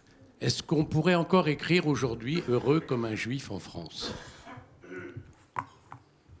Tu sais, c'est une question très forte parce que Lévinas racontait que pendant l'affaire Dreyfus, Lévinas et ses parents habitaient en Lituanie. Il racontait pendant l'affaire Dreyfus, donc nous, l'affaire Dreyfus en France, c'est terrible, c'est de l'antisémitisme clair et net. Eux, en Lituanie, ils se disaient, un pays, Lévinas raconte ça, son père lui disait, un pays qui se divise sur l'honneur d'un pauvre petit capitaine juif est un pays où les juifs doivent aller vivre. Parce que c'est vrai que des affaires Dreyfus, il y a dû en avoir dans tous les pays. On massacre l'officier qui est juif et puis voilà, on n'en parle plus. En France, il y a eu quand même ce raidissement des républicains autour de la personne de Dreyfus. Ça a pris du temps, ça a pris 12 ans. Et je me bats pour que ces 12 ans soient reconstitués dans sa carrière militaire, pour que de lieutenant-colonel qu'il est actuellement, il puisse passer général à titre posthume. Mais il y a une réalité dans le fait que longtemps la France a incarné ce pays qui a donné la liberté aux Juifs. Le 27 septembre 1791, la France est le premier pays qui donne la pleine citoyenneté aux Juifs. Premier pays.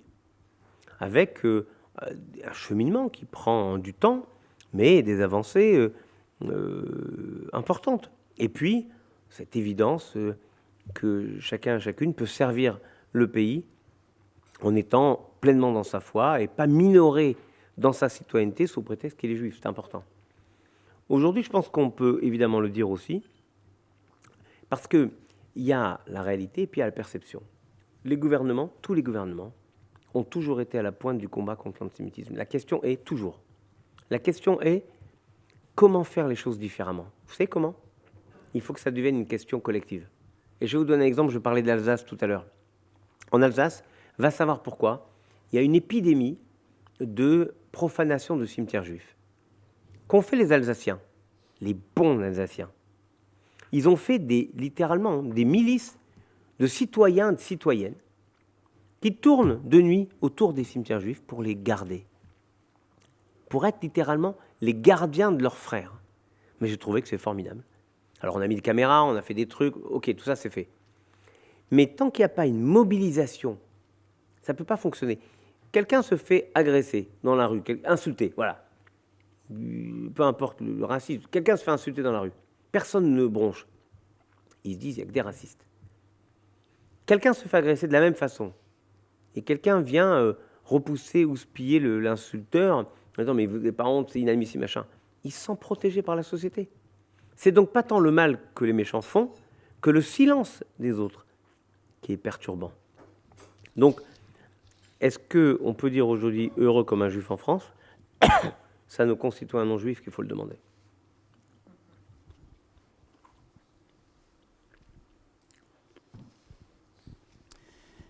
Monsieur le Grand Rabbin, bonjour. Patrice Arditi, journaliste. Alors, l'avenir des Juifs français. Je ne pense pas, comme tout le monde ici, que les Juifs puissent être expulsés, comme ça s'est produit en France à de nombreuses reprises. Maintenant, vous avez évoqué être différent et être avec tout le monde. C'est bien, mais ce qui gêne de nombreux non-juifs, c'est justement le fait que des juifs semblent marquer leurs différences très très souvent, et ça peut favoriser l'antisémitisme. Et ça revient à une question que l'on pose souvent à des juifs. Êtes-vous juif français, comme l'intitulé de cette conférence, ou êtes-vous français juif? Merci.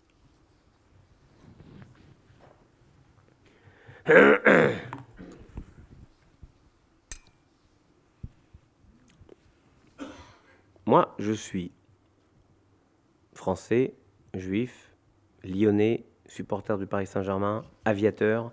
Je dois avoir 250 identités différentes. Et c'est du racisme que de n'en voir qu'une parmi toutes ces identités. Je suis stigmatisé par l'extrême gauche, par l'extrême droite, par la gauche, par la droite, par le centre, par ce que vous voulez, qui pensent que telle position que j'ai prise n'était pas conforme à ce que j'aurais dû prendre, ceux qui pensent que je dois parler quand je dois me taire, ceux qui pensent que je dois me taire quand je devrais parler. Bref, je ne peux pas toujours faire en fonction de ce que les uns et les autres disent. Français juif ou juif français, c'est une question qui fait baver, je ne sais pas, les uns ou les autres. La réalité, si vous me dites français juif, je vous dis qu'en hébreu, ça se lit de droite à gauche, donc vous voyez, ça se lit à l'envers. Donc que vous le mettez dans le sens que vous voulez, vous êtes tout ensemble. Comment ordonnancer ce que je vous ai expliqué sur mon expérience personnelle devant l'enterrement de Emmerich Deutsch était, voilà, je me suis dit à ce moment-là que ma culture était profondément française. Même ma façon de voir le judaïsme était profondément française. Je me sens porté par le même franco-judaïsme que Kaplan, que le grand rabbin Kaplan. J'ai pas de gêne à être juif et français, français et juif. Vous savez, c'est des arguties. On peut en discuter de ça tant que vous voulez. Maintenant, expulser, non, j'ai jamais dit ça. J'ai jamais dit expulser. On a déjà été 11 ou 13 fois par les rois. Le bon roi d'Agobert, qui n'était pas si bon que ça, Louis IX, qui n'était pas aussi saint que prévu, qui n'est pas le roi le plus philosémite que la France ait pondu, Philippe le Bel, Philippe Auguste, tous, ok. Expulser, non. Mais si vous rentrez dans une salle d'examen et que vous dites, sinon vos examens allaient les passer en Israël, j'estime que c'est une forme d'expulsion de la collectivité, et que si ce petit me dit moi je veux aller m'installer en Israël ou je veux aller m'installer à McGill, il a raison. D'abord, il faut quand même remarquer qu'aujourd'hui, le monde est beaucoup plus ouvert que par le passé. Et que tous nos enfants iront faire un semestre d'études quelque part à l'étranger, tous. Si ce n'est pas déjà le cas. Moi, j'ai fait un truc à Breda, à Dublin, à Berlin. Voilà, c'est déjà, c'était une évidence. Donc on est ouvert sur le monde. Donc on ira faire des études à l'étranger. Et on ira, le fait de s'installer ici ou là, c'est différent. Mais expulser, non. Mais on pourra faire sentir aux uns aux autres qu'ils ne sont pas vraiment là, à leur place. Maintenant, pardon de vous dire ça aussi froidement, c'est quelque chose qui m'a toujours choqué, de renvoyer sur les victimes la responsabilité de leur agression. C'est-à-dire qu'en gros, vous êtes quand même un peu différent, vous mangez cachère, et vous avez des chapeaux ronds, et machin. Alors maintenant, je vous pose la question, le chapeau, un chapeau, que je n'ai pas d'ailleurs, mais bon, imaginons, un chapeau, ça fait vraiment juif, un chapeau. Mais s'il a une plume sur le côté, s'il a une plume, est-ce que c'est un chapeau tyrolien ou pas? Si la plume est à droite, c'est tyrolien, si elle est à gauche, c'est quoi? Non, parce qu'il y avait un parti politique dangereux qui a proposé d'interdire les signes religieux dans l'espace public. Ça voulait dire, en fait, rappelons-nous, ça voulait dire le voile musulman. Mais dégâts collatéraux, la kippa. Ok, et le chapeau noir? Avec la plume ou sans la plume? Chapeau de Zorro ou pas de Zorro? Donc vous voyez, si on commence à dire, c'est quand même un peu leur faute, parce qu'ils sont vraiment différents, je crois qu'on rentre dans une forme de racisme. Non, évidemment, ce n'est pas votre cas, puisque vous posez la question très sereinement, et vous avez raison de la poser sereinement. Sauf que, moi je crois qu'une société qui n'est pas capable de gérer la différence des gens, ne gérera pas mieux la différence des handicapés, ne gérera pas mieux la différence des profils sociaux, ne gérera pas mieux la différence des profils de parcours professionnel, ne gérera pas mieux toutes les différences. Donc en fait, voilà quand j'ai parlé, et c'est exactement, tu as vu André, quand j'ai basculé de Avenir des Juifs à Avenir de la France, j'ai bien expliqué que nous étions l'archétype de la gestion de cette différence. Alors on voudrait des différents, mais pas trop différents. Moi, j'aime être différent, bien différent. Voilà. Et je vais vous dire une bonne chose, puisqu'on est là entre amis. Les juifs, français, juifs, juifs, français, pardon, c'est une connerie. Pardon. Les juifs, ça veut dire quoi les juifs? Séfarade ou Ashkénaze? Hein? Bon, disons Ashkénaze, ils sont particuliers, on les met de côté. Ok, séfarade. Tunisien, algérien ou marocain? Quand même pas tunisien. Tunisien, on les enlève. Alors quoi? Marocain, algérien? Mais d'Algérie, d'où? D'Algérie. De Oran ou de Constantine? Ah, Constantine, c'est juste pour arriver à Constantine. Et Nicole qui était toute contente, Constantine, voilà. Vous voyez? C'est tellement divers que vous pourriez dire, mais il n'y a aucun rapport entre un juif de Salonique et un juif de Brest-Litovsk. Quel rapport il y a? Sinon qu'ils sont juifs dans le regard des autres de la même façon. Mais dans leur façon de prier, dans leur façon d'être, dans leur distance par rapport à la religion, à la pratique religieuse, ou dans leur application, tellement de différences que c'est un monde. Donc vous voyez, même dans la différence, il n'y a pas d'uniformité, il y a l'unité, ça veut dire la différence. Mais c'est un principe qui est au cœur de ce en quoi je crois. Il n'y a pas d'unité possible sans différence. Il n'y a pas d'unité possible sans différence. Sinon, vous êtes dans le rêve de l'uniformité, et j'ai une mauvaise nouvelle, ça n'existe pas. Parce que dans uniformité, il y a toujours quelqu'un qui sera un peu moins uniforme que les autres, et donc il faudra l'éliminer. Et donc dès que vous commencez à éliminer, vous éliminez tout le monde, parce que finalement, personne n'est absolument identique. Donc vous voyez, ça va. Je préfère encore me dire, moi, je suis ce que je suis. Je peux une petite parabole talmudique que j'aime bien, André, ou pas? Rapide. Une petite parabole talmudique. Talmud raconte cette histoire qui est vraiment mignonne. Il y a un poisson qui est dans le fleuve et un renard, il vient le voir et lui dit, dis donc, ne remonte pas le fleuve, là où il y a des pêcheurs qui t'attendent. Donc regarde, fais-moi confiance, sors de l'eau, viens avec moi, je te fais passer les pêcheurs et je t'amène de l'autre côté du fleuve. Et le poisson répond au renard, c'est toi dont on parle comme étant l'animal le plus intelligent. T'es à mon avis le plus débile. Il dit pourquoi? Il dit, si déjà dans l'eau, qui est mon élément, je suis en danger, à plus forte raison si je sors de mon élément qui est l'eau. On pourrait dire la même chose en France. Si déjà dans la démocratie, qui est notre élément naturel, on est en danger, il y a des risques, l'abstention qui est un risque majeur pour la démocratie. Parce que l'abstention, c'est pire que tout, c'est l'indifférence. Si avec ça, on est en danger, à plus forte raison, si on sort de la démocratie, on sort de notre environnement. Être ce qu'on est, je ne connais que ça comme façon de faire avancer une société. Oui, bonjour, Jean-Martin Cohen-Salal, disons que je suis médecin. Merci pour cet exposé très, très intéressant, très divers. et de rappeler aussi l'histoire des Juifs d'Algérie et du grec crémieux, parce que je pense que ça montre bien la relation entre la France et la communauté juive. Mais Bien sûr. c'est pas là-dessus que je voulais venir. Je voulais dire, en écoutant cet exposé, je me suis posé une question. Est-ce que finalement, l'essence même du judaïsme n'est pas la diaspora ?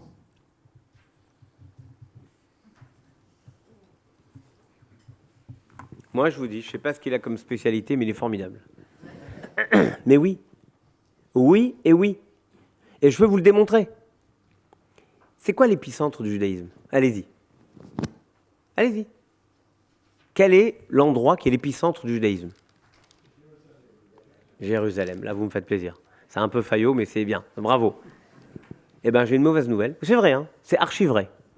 Mais j'ai une mauvaise nouvelle. Le peuple hébreu s'est constitué en Égypte en esclavage, puis dans le désert.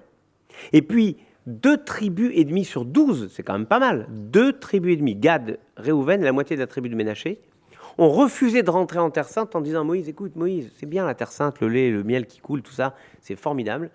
Mais nous, tu comprends, on a des troupeaux. Et regarde, l'herbe, elle est plutôt verdoyante là de ce côté du Jourdain. Et on voudrait rester là. » Moïse est furax. Et il lui dit « Calme-toi, demande à Dieu. » Et Dieu leur dit un truc formidable. Il leur dit « Ok, vous restez de ce côté. Si vous allez combattre avec vos frères, alors vos familles peuvent rester là. Mais si vous ne voulez pas combattre avec vos frères, la seule façon que vous avez d'être dans le peuple, c'est d'être géographiquement avec le peuple. Sinon, où que vous soyez, si vous combattez même moralement avec vos frères, vous pouvez rester là. » Et donc paradoxalement, tu as raison. On a un peuple qui est diasporique avant d'être central. Alors que toutes les autres diasporas partent de quelque part et vont ailleurs. Les Libanais, les Chinois, ce que vous voulez. Les Juifs, c'est les seuls qui se créent à l'extérieur de leur épicentre et qui ont cette culture de la diaspora, c'est-à-dire de l'apport de quelque chose de particulier dans un ensemble qui les dépasse et qui peut tenir ou ne pas tenir compte de ce qu'ils portent. Mais ce n'est pas parce qu'on ne tient pas compte de ce qu'on porte qu'on ne doit pas le dire, le porter. Alors, c'est possible, alors on le fait, c'est moins possible, on ne le fait pas, c'est pas possible du tout, on s'interdit de le faire. Mais, oui, je crois que c'est très juste, il y a cette culture de la diaspora, en fait de la minorité. Et c'est d'ailleurs, je vois un prêtre, donc je parle devant, c'est je crois une des grandes transformations de l'Église catholique aujourd'hui, c'est que, non pas qu'elle soit minoritaire en nombre, mais en termes de poids sur le débat, sa grande réussite, même si elle ne sait pas le voir parfois, c'est qu'elle a inspiré les Lumières. Et les Lumières, c'est donc un catholicisme sans être catholique. Et donc, il lui faut la force de se reconnaître dans son enfant sans revendiquer son enfant. J'appellerais ça une culture diasporique minoritaire, en fait. Non pas, je dis, c'est pas minoritaire en termes de nombre, mais minoritaire en termes de visibilité. Ce que, effectivement, le judaïsme, c'est très bien dit, a appris à faire depuis toujours. Monsieur le Premier ministre. Ah, Baudouin, après. Je ne sais pas. Il arrive. Oui, pardon, je ne me suis pas présenté à la Juppé. Donc, je vous ai écouté avec un très vif intérêt, monsieur le grand rabbin. Ça m'a rappelé quelques combats que j'ai menés par le passé pour expliquer que l'assimilation, qui consiste chacun semblable à chacun, n'a pas de sens et que c'est l'intégration qu'il faut viser. Ouais. Je me suis aussi souvenu, en vous écoutant, d'une journée, je ne sais plus si c'était en novembre ou en janvier 2015, en fin novembre 2014, où nous avons défilé ensemble dans les rues de Bordeaux, avec le cardinal Ricard, avec le président du Conseil des protestants et avec l'imam de Bordeaux, Tarek Obrou, avec qui j'avais d'excellentes relations, ce qui m'a valu, vous l'avez évoqué discrètement, le surnom d'Ali Juppé pendant toute une campagne que j'ai menée récemment. Un mot, je ne suis pas là pour ça, enfin quand même pour défendre le Conseil constitutionnel que vous avez sauvagement attaqué. Nous avons invalidé la loi Avia parce que l'atteinte qui était portée à la liberté d'expression et de communication, garantie par la Déclaration des droits de l'homme, n'était encadrée en aucune manière. Et quand le législateur a encadré cette disposition qui permet de donner injonction, de retirer certains contenus à caractère terroriste ou haineux sur les réseaux sociaux, nous avons validé la loi. Et puis, au palmarès du Conseil constitutionnel aussi, je voudrais mettre une autre décision un peu plus ancienne. Il n'y a pas longtemps, j'ai entendu un journaliste dire que le Conseil constitutionnel avait fait entrer dans notre droit positif la notion de fraternité. Oui, voilà, bras m'en sont tombés. Hein, la devise de la République, c'est liberté, égalité, fraternité. Donc nous n'avons pas inventé la fraternité, nous avons essayé simplement de lui donner un contenu. Et à propos d'une affaire très précise, nous avons jugé que faciliter l'entrée en France d'un étranger en situation irrégulière tombait sous le coup de la loi, qu'en revanche, aider un étranger présent sur le territoire national pour lui permettre de survivre, c'était une application du principe de fraternité. Donc je crois que c'était assez important de le rappeler. J'ai aussi été très attentif à la définition que vous avez donnée de la laïcité, à laquelle j'adhère totalement. C'est un concept à deux visages, la liberté d'un côté et la primauté de l'autre côté des lois de la République ou des lois de l'État. Et c'est ma question. Apparemment, et j'ai compris pourquoi en vous écoutant, la conciliation entre la primauté de la loi de la République dans l'espace collectif et puis la loi religieuse dans l'espace individuel ne pose pas de problème aux Juifs. Il en pose aux catholiques, au moins jusqu'en 1900 et quelques, et encore aujourd'hui. Il en pose beaucoup à certains musulmans radicaux. Est-ce qu'il n'y a aucune circonstance dans laquelle, pour les Juifs, il y ait contradiction et conflit entre la loi de la République et la loi religieuse ?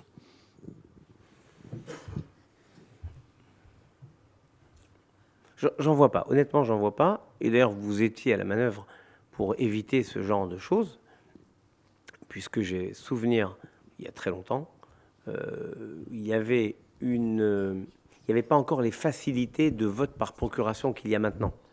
Il y avait une convergence d'un jour de vote d'élection européenne avec un jour de fête juive, et on avait fait en sorte d'essayer de faciliter les procurations. L'idée, c'est toujours que on trouve nos amis canadiens diraient des accommodements raisonnables, même si je n'aime pas trop la formulation. Mais la réalité, c'est de trouver un système d'intelligence qui permette de respecter l'engagement citoyen et la foi. C'est peut-être le génie de la France de ne sommer personne de choisir entre sa foi et sa citoyenneté. Jamais. Alors vous allez me dire, oui, on va trouver un cas tarabiscoté, machin. Peut-être, mais à ce moment-là, c'est simple. La loi, c'est la loi. Et on ne pourra pas faire.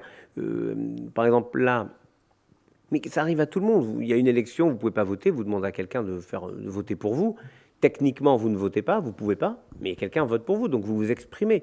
Ce qu'il faut, c'est trouver un mode intelligent. C'est ce que j'essaie de faire sur les examens, les jours de fête et le Shabbat. Je ne veux pas que la France s'arrête un jour de Kippour, surtout pas. Un de vos successeurs et prédécesseurs, un de vos prédécesseurs à Matignon, avait un jour convoqué le Grand Bain de France pour lui dire, bon voilà, on voudrait faire de Kippour un jour férié. J'ai dit au Grand Bain, mais jamais de la vie, c'est jamais de la vie. C'était très dangereux. Je ne veux pas que la France s'arrête le jour de Kippour. C'est pas le judaïsme comme ça. En revanche, que les Juifs puissent pratiquer s'ils le désirent, oui. Et ça, c'est une vraie question. La marche, c'est terrible. C'était le 9 janvier 2015. J'arrivais vers 13h de Paris par le train. Nous devions aller devant la mosquée après la prière et faire... On avait dit on va relier... N'oubliez pas, c'était juste après Charlie. On a dit on va relier tous les lieux de culte par une marche ensemble, avec vous. Sauf qu'au moment où j'arrive à la gare de Bordeaux, à l'instant, on m'appelle et on me dit prise d'otage à l'hypercachère. Donc pendant toute la marche, j'ai suivi la prise d'otage. Dans votre bureau, votre directeur de cabinet nous a donné les informations. Et puis le dénouement que vous savez. Mais c'était une belle idée. L'idée de rassembler plutôt que d'opposer. Oui, rassembler sans syncrétisme. C'est ça la laïcité, sans syncrétisme. Pardon, cher monsieur le Premier ministre. Et d'où ? Bien sûr qu'il y a un devoir de fraternité. Mais la fraternité, c'est pas de faire passer les gens, c'est pas d'être un passeur, et pas de cracher sur le préfet, ce qu'a fait ce triste sire, qui a dit que le préfet aurait mieux fait de s'occuper des trains de la SNCF pendant la guerre. Moi, j'aurais fait pousser les trains et charger les wagonnets de charbon des trains. Il est fou de parler comme ça d'un préfet de la République qui fait respecter les règles. Alors évidemment, le Conseil constitutionnel s'est placé sur le point de vue d'affaires intérieures. Évidemment qu'on ne peut pas condamner quelqu'un qui aide quelqu'un, mais aider, c'est une chose. Passer des frontières, c'est un acte qui s'appelle être passeur. Donc, mais je ne vous en veux pas, évidemment. On ne peut pas vous en vouloir sur la question de fraternité, même si j'en veux au triste bonhomme qui a osé traiter comme ça le préfet des Alpes-Maritimes. Quant à la loi Avia, vraiment, ce qui m'avait le plus choqué, c'était la disproportion. C'est ce que vous aviez, pas vous, le Conseil constitutionnel avait employé comme terme, disproportion. Mais moi, je maintiens que rien n'est disproportionné, et peut-être qu'on n'en fait pas assez. Chaque fois qu'on dit on en fait trop, c'est qu'on n'en fait pas assez. Le principe, il est que les pourvoyeurs, les GAFA, n'ont qu'une seule façon d'être contraints, l'argent. Les Allemands l'ont compris. Ils mettent des amendes de 50 millions d'euros. Mais ça marche bien. Et ils ont vite compris. Donc en fait, il fallait... Alors, il y avait le delta, est-ce qu'on demande sous 1 heure ou sous 24 heures pour retirer? Ok, ça, vous avez votre appréciation, et je l'entends. Mais de dire, c'est pas possible, parce que c'est disproportionné, c'est ça qui était gênant, enfin, presque violent. Mais bon, j'entends votre argument, et disons que toute votre carrière plaide tellement pour votre humanisme que c'est indiscutable ce que vous dites. Voilà. Baudouin. Oui, je voulais juste poser une question à propos. Oui, Baudouin Pro, ancien président de BNP Paribas, et je préside d'autres entreprises depuis. Je voulais juste poser la question à propos de l'Alaya, qui est un peu, disons, la soupape de retour, où un certain nombre de Juifs français décident d'aller s'installer en Israël. Quelle est l'évolution de ce mouvement ces dernières années? C'est peut-être une mesure de l'inconfort relatif des Juifs à vivre en France, et comment vous interprétez ça, dans la mesure où vous êtes, vous, très attaché aux Juifs français? Non, Baudouin, c'est une question essentielle, encore une fois, qui va dans le sens du titre et ce qui a été dit, c'est-à-dire que c'est une question sur l'avenir de la France. Si, encore une fois, si les Juifs sont mal à l'aise quelque part, très peu de temps après, tous leurs concitoyens seront mal à l'aise quelque part. Et l'Aliyah, en fait, donc l'installation de Juifs en Israël est un... Alors, il faut le pondérer par le fait que, je vous l'ai dit tout à l'heure, le monde est beaucoup plus ouvert. Et qu'il y a des gens qui s'installent en Israël, et il y en a d'autres qui viennent se remettre en France.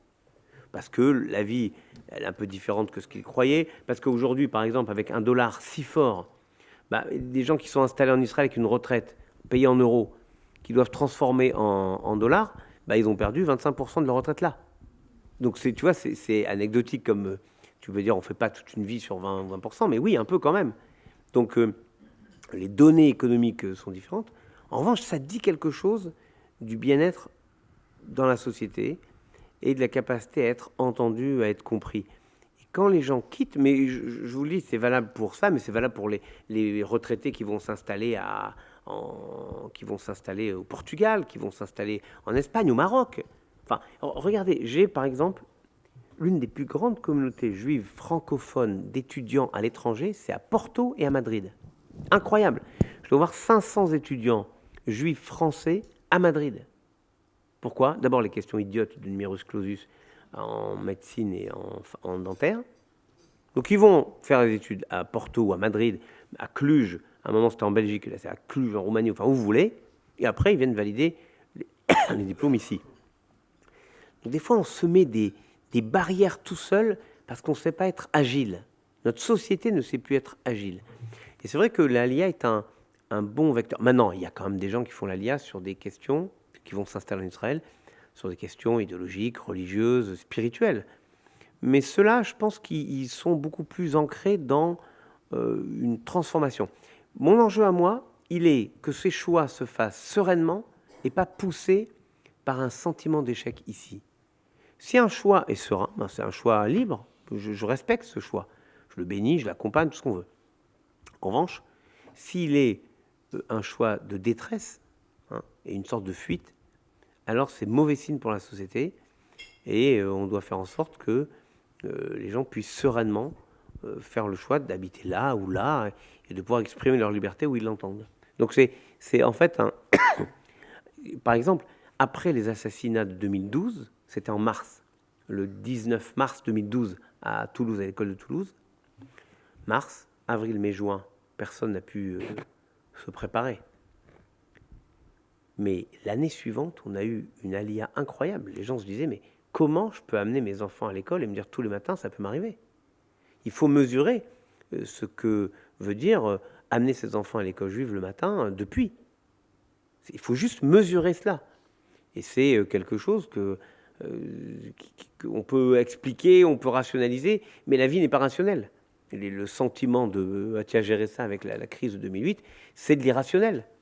Et ce sentiment de peur, de panique, il est parfois irrationnel. Il est malheureusement alimenté par des réalités, des menaces réelles et des risques réels, des menaces permanentes d'attentats. On a en permanence, le niveau s'élève. On ne peut pas mettre 10 500 policiers comme on l'a fait le matin du 11 janvier 2015 en permanence. Comme c'était une réaction après Charlie et l'hypercachère, mais on ne pouvait pas faire durer Vigipirate sur le long cours avec 10 500 militaires de plus. Donc les systèmes sont ponctuels et après il faut vivre avec cette angoisse, avec ce risque, et certains ne peuvent pas l'assumer. Donc ils font le choix qui peut paraître surprenant parce que on pourrait voir d'ici la société israélienne comme une société en guerre, mais en réalité c'est une société où tout le monde partage les risques. Il y a une différence entre une société où tout le monde partage le même risque et une société où, parce que vous êtes juif, vous avez un risque supplémentaire. Et il faut mesurer ça. Je ne dis pas que c'est, on va dire encore c'est notre faute, parce qu'on n'a qu'à pas être visible, mais la réalité, c'est qu'il y a actuellement 35 000 jeunes dans les écoles juives en France. Je pense qu'il y a la moitié qui ne seraient pas dans les écoles juives s'ils pouvaient aller sereinement dans les écoles publiques. La moitié. C'est terrible. Parce que ça veut dire que c'est un non-choix maintenant. Et qu'il n'y a pas de façon de faire autrement. Donc je pense qu'il faut ramener de la sérénité dans la société avec de la force, de la détermination. Et une fois qu'on a sanctionné, réprimé, alors on peut passer au principe éducatif.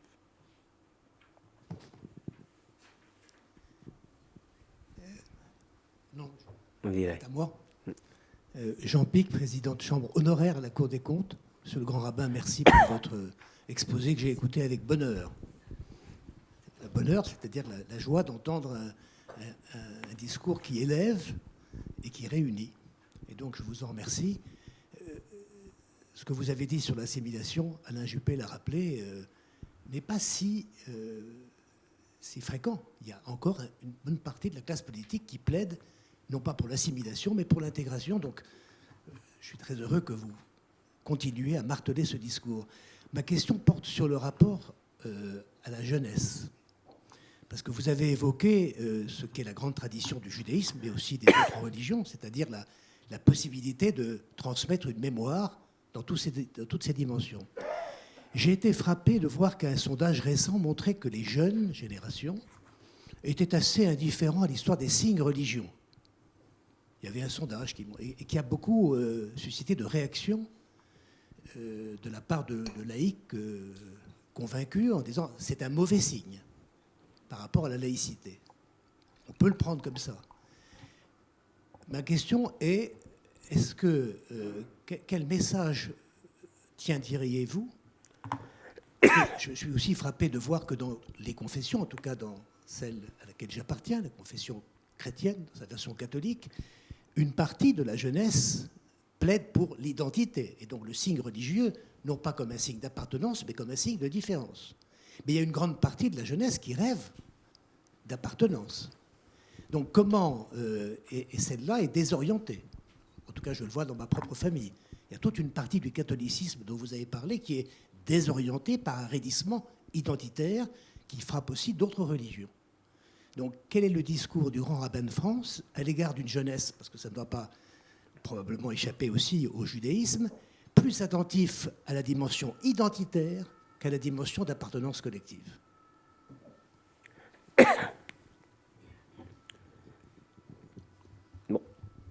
tout d'abord, je crois important de rappeler ce principe. Oui, le Premier ministre en a parlé. L'intégration, ça a toujours été le principe. Et d'ailleurs, avec le président de la République que vous avez servi, qui était très sensible aux cultures différentes, il y avait cette nécessaire vocation d'intégration. C'est pas anecdotique, c'est pas juste un débat philosophique, assimilation, intégration. C'est est-ce qu'on abrase complètement les différences, ça veut dire qu'on est sur un plus petit dénominateur commun, donc on réduit tout. Alors que l'intégration, on ajoute tout. Et c'est ça qui est formidable. Donc c'est vraiment très profond. C'est le respect des différences, le respect, pas l'encouragement, c'est le respect. C'est-à-dire que attention, il ne faut pas pousser ça loin. C'est ridicule d'aller enseigner les langues différentes dans les écoles. Je ne veux pas ça. Mais que on sache conserver quelque chose d'une tradition, d'une histoire, parce que cette part d'histoire, c'est ce qu'on apporte à l'ensemble de la collectivité. Regardez, je reprends cet exemple parce que c'est structurant.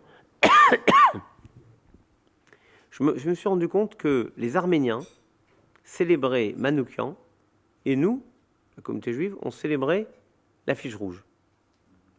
Bon, en fait, il y avait Manoukian qui était arménien et tous les autres, ils étaient juifs, polonais, hongrois, espagnols, il y avait de tout. Il y avait de tout. Donc je suis allé voir les responsables des anciens combattants arméniens, je leur ai dit, on ne peut pas faire ça ensemble. Un coup chez nous, un coup chez vous.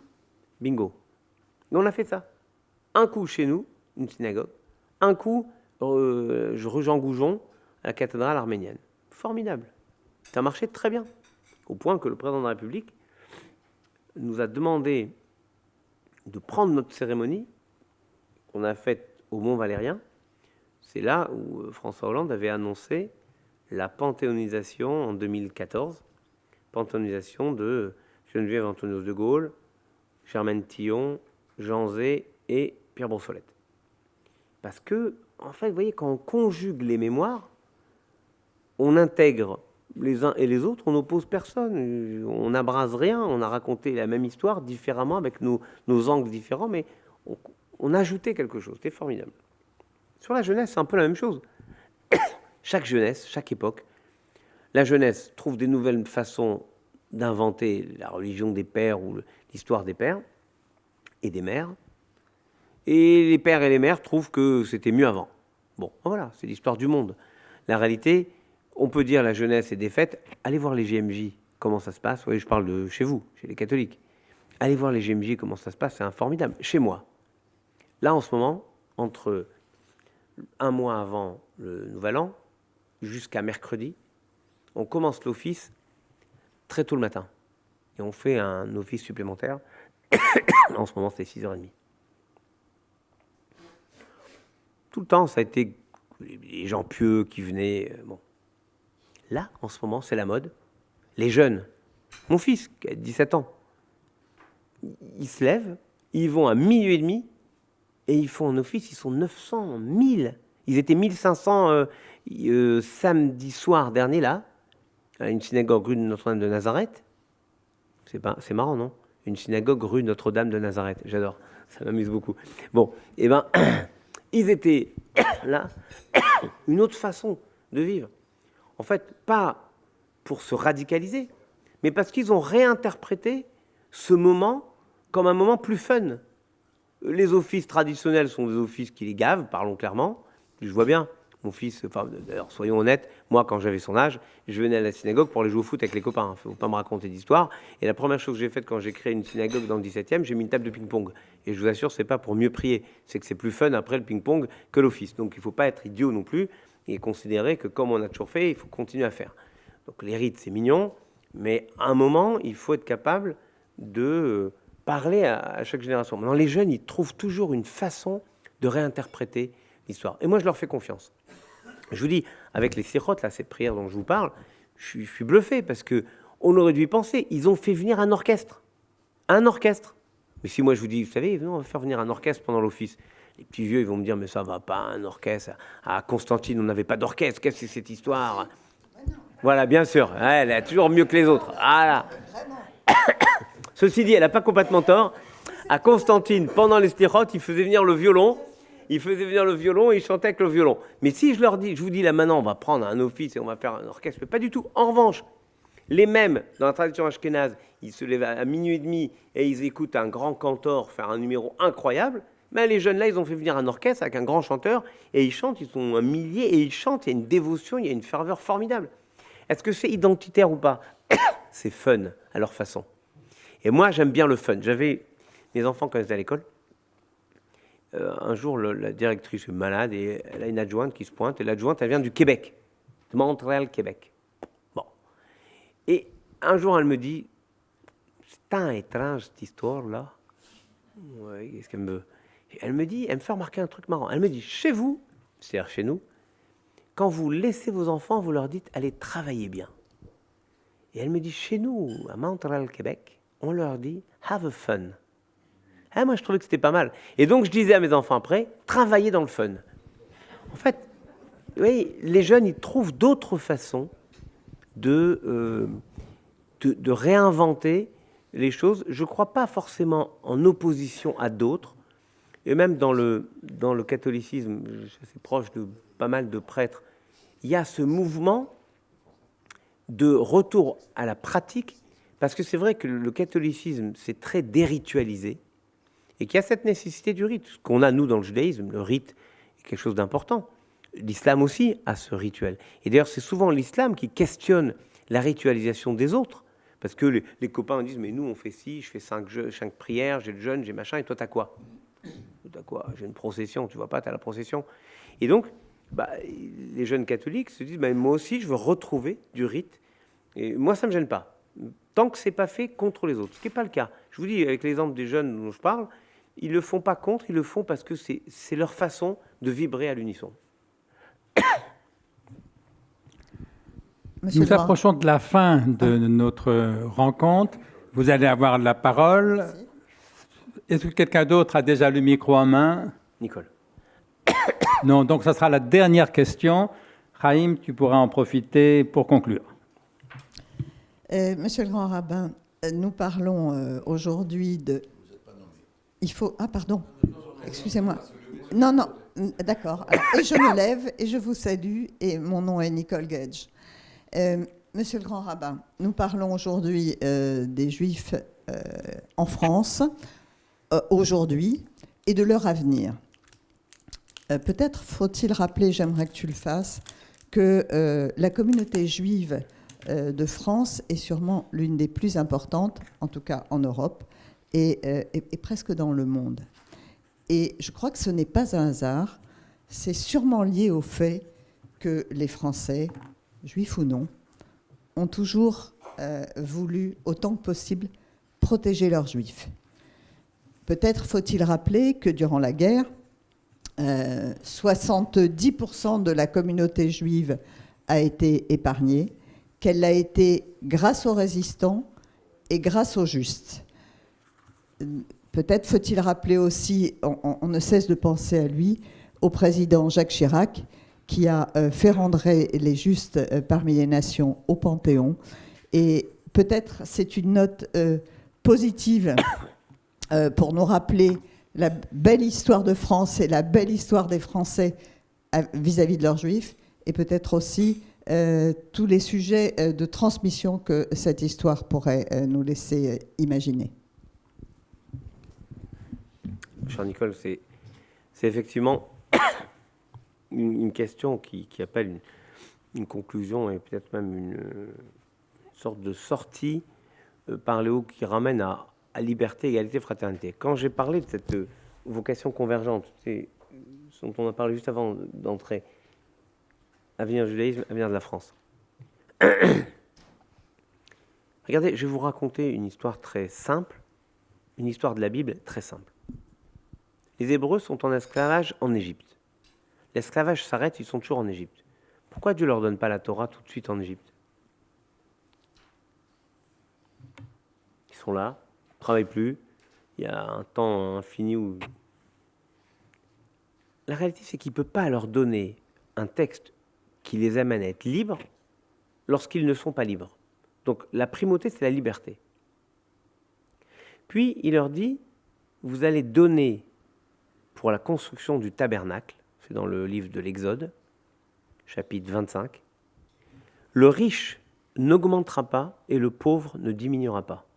Une sorte d'impôt universel. Ce que j'ai toujours préconisé, 100 € par personne, tout le monde se sent participant à quelque chose. Après, on ajoute ceux qui peuvent plus, mais le principe, un minimum. Le riche n'augmentera pas et le pauvre ne diminuera pas. Égalité. Et puis, ils sont au pied du mont Sinaï et reçoivent la Torah comme un seul homme avec un seul cœur, la fraternité. Je me rends compte que le peuple juif se construit sur 3 aspirations qui sont exactement convergentes avec ce que propose la République. Je ne vais pas vous faire tout le tour de tout ce qui est expliqué, ce qu'avait d'ailleurs remarquablement raconté Bernard Lévy dans son bouquin Le génie du judaïsme, qui montre que, par exemple, de Rachi, ce rabbin de Troyes, qui est né en 1040 et qui meurt en 1105, grâce à qui nous savons comment était prononcée la langue qu'il parlait dans le comté de Champagne et qui va servir de langue matrice du français à Villers-Cotterêts. Mais comment on sait comment il le prononçait? Il n'y a pas d'enregistrement. Parce qu'il écrivait les mots prononcés en écriture hébraïque. Donc en retrouvant le texte, il y a 4772 mots entre le commentaire du Talmud et de la Bible, on sait comment étaient prononcés ces mots. C'est une source de philologie incroyable. La fleur de lys, ça c'est bien français, la fleur de lys. Ça c'est bien français. La fleur de lys, c'est rigolo, ce sont les chevaliers francs qui ramènent ça de leur, notamment de leur château à Saint-Jean d'Acre. Ils ramènent Ravatselet à Charonne, une fleur de lys qui est une très belle fleur du quartier, et puis ils la ramènent et ils disent ça c'est beau, ça serait bien, c'est encore Madame Royale, formidable. Quand vous regardez la cathédrale Notre-Dame de Paris, quel roi il y a dessus? Il n'y a pas forcément Dagobert, je vous l'ai dit, pas si gentil que ça, et les autres.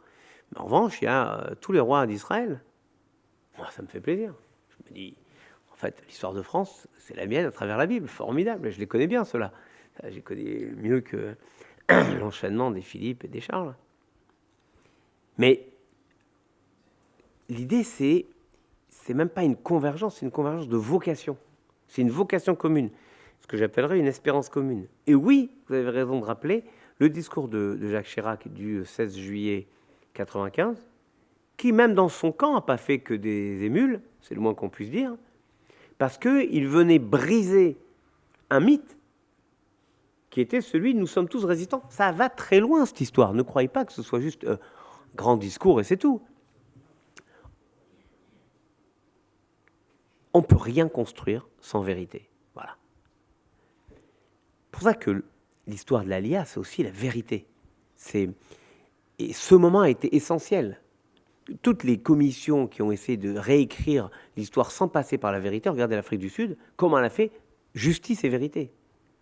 Dès qu'on veut reconstruire quelque chose de cassé entre les gens, peut-être qu'on utilise un mensonge au début, à un moment il faut passer par la vérité. Relisez Avenue à la Liberté de Michelet, il explique à Dachau que c'est quasiment évangélique. Il n'y a plus de pétainistes, il n'y a plus de gaullistes, il n'y a que des Français.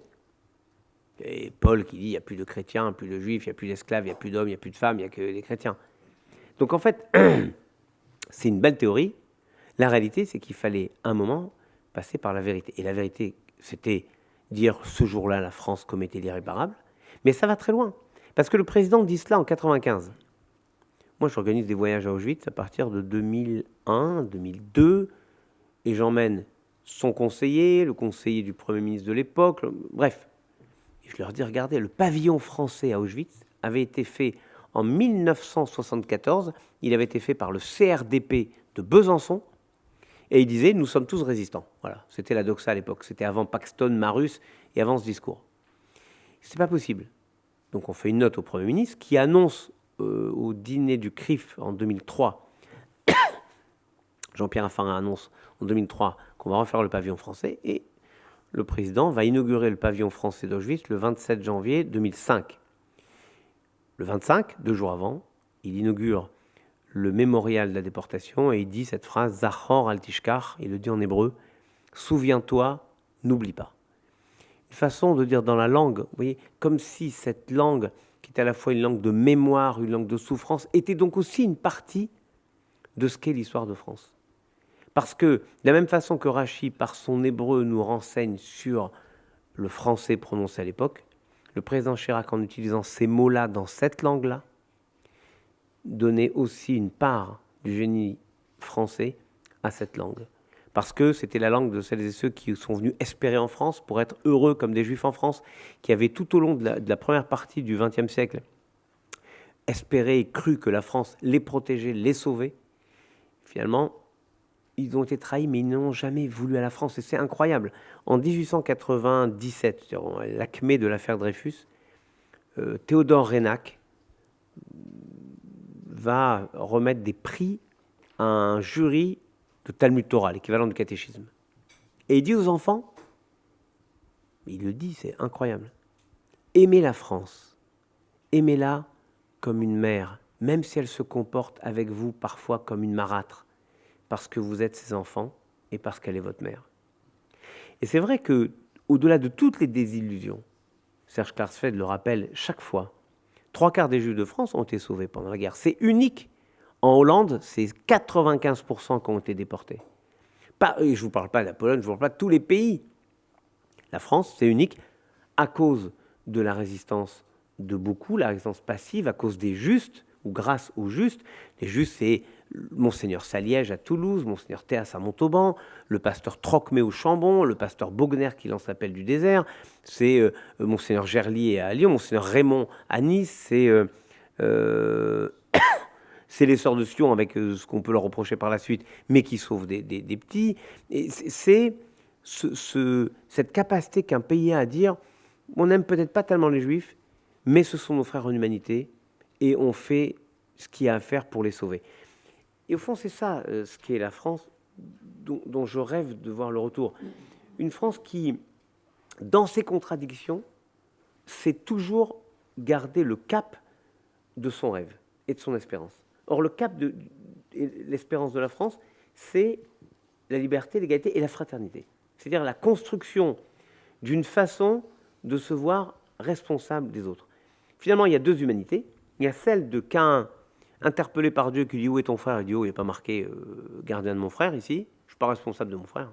Ça ne me regarde pas. » Et il y a celles et ceux qui se disent « Mais moi, je suis gardien de mon frère. » Élise, elle voit ça tous les jours. Dans cette mission incroyable d'aller narguer les nargueurs, d'aller défier ceux qui défient la République en disant « Mais non, nous, on veut s'enfermer dans une entité, on veut cracher sur ceux-là parce qu'ils sont jaunes, ceux-là parce qu'ils sont rouges, ceux-là parce qu'ils sont juifs, ceux-là parce qu'ils sont musulmans, ceux-là parce qu'ils sont LGBT, ceux-là parce qu'on les aime pas. » Le principe de la DILCRA, ce n'était pas tant de créer la DILCRA, mais de mettre 100 millions d'euros sur 3 ans. C'est-à-dire de mettre un budget réel. On trouvera que c'est jamais assez. On trouvera que c'est beaucoup pour d'autres.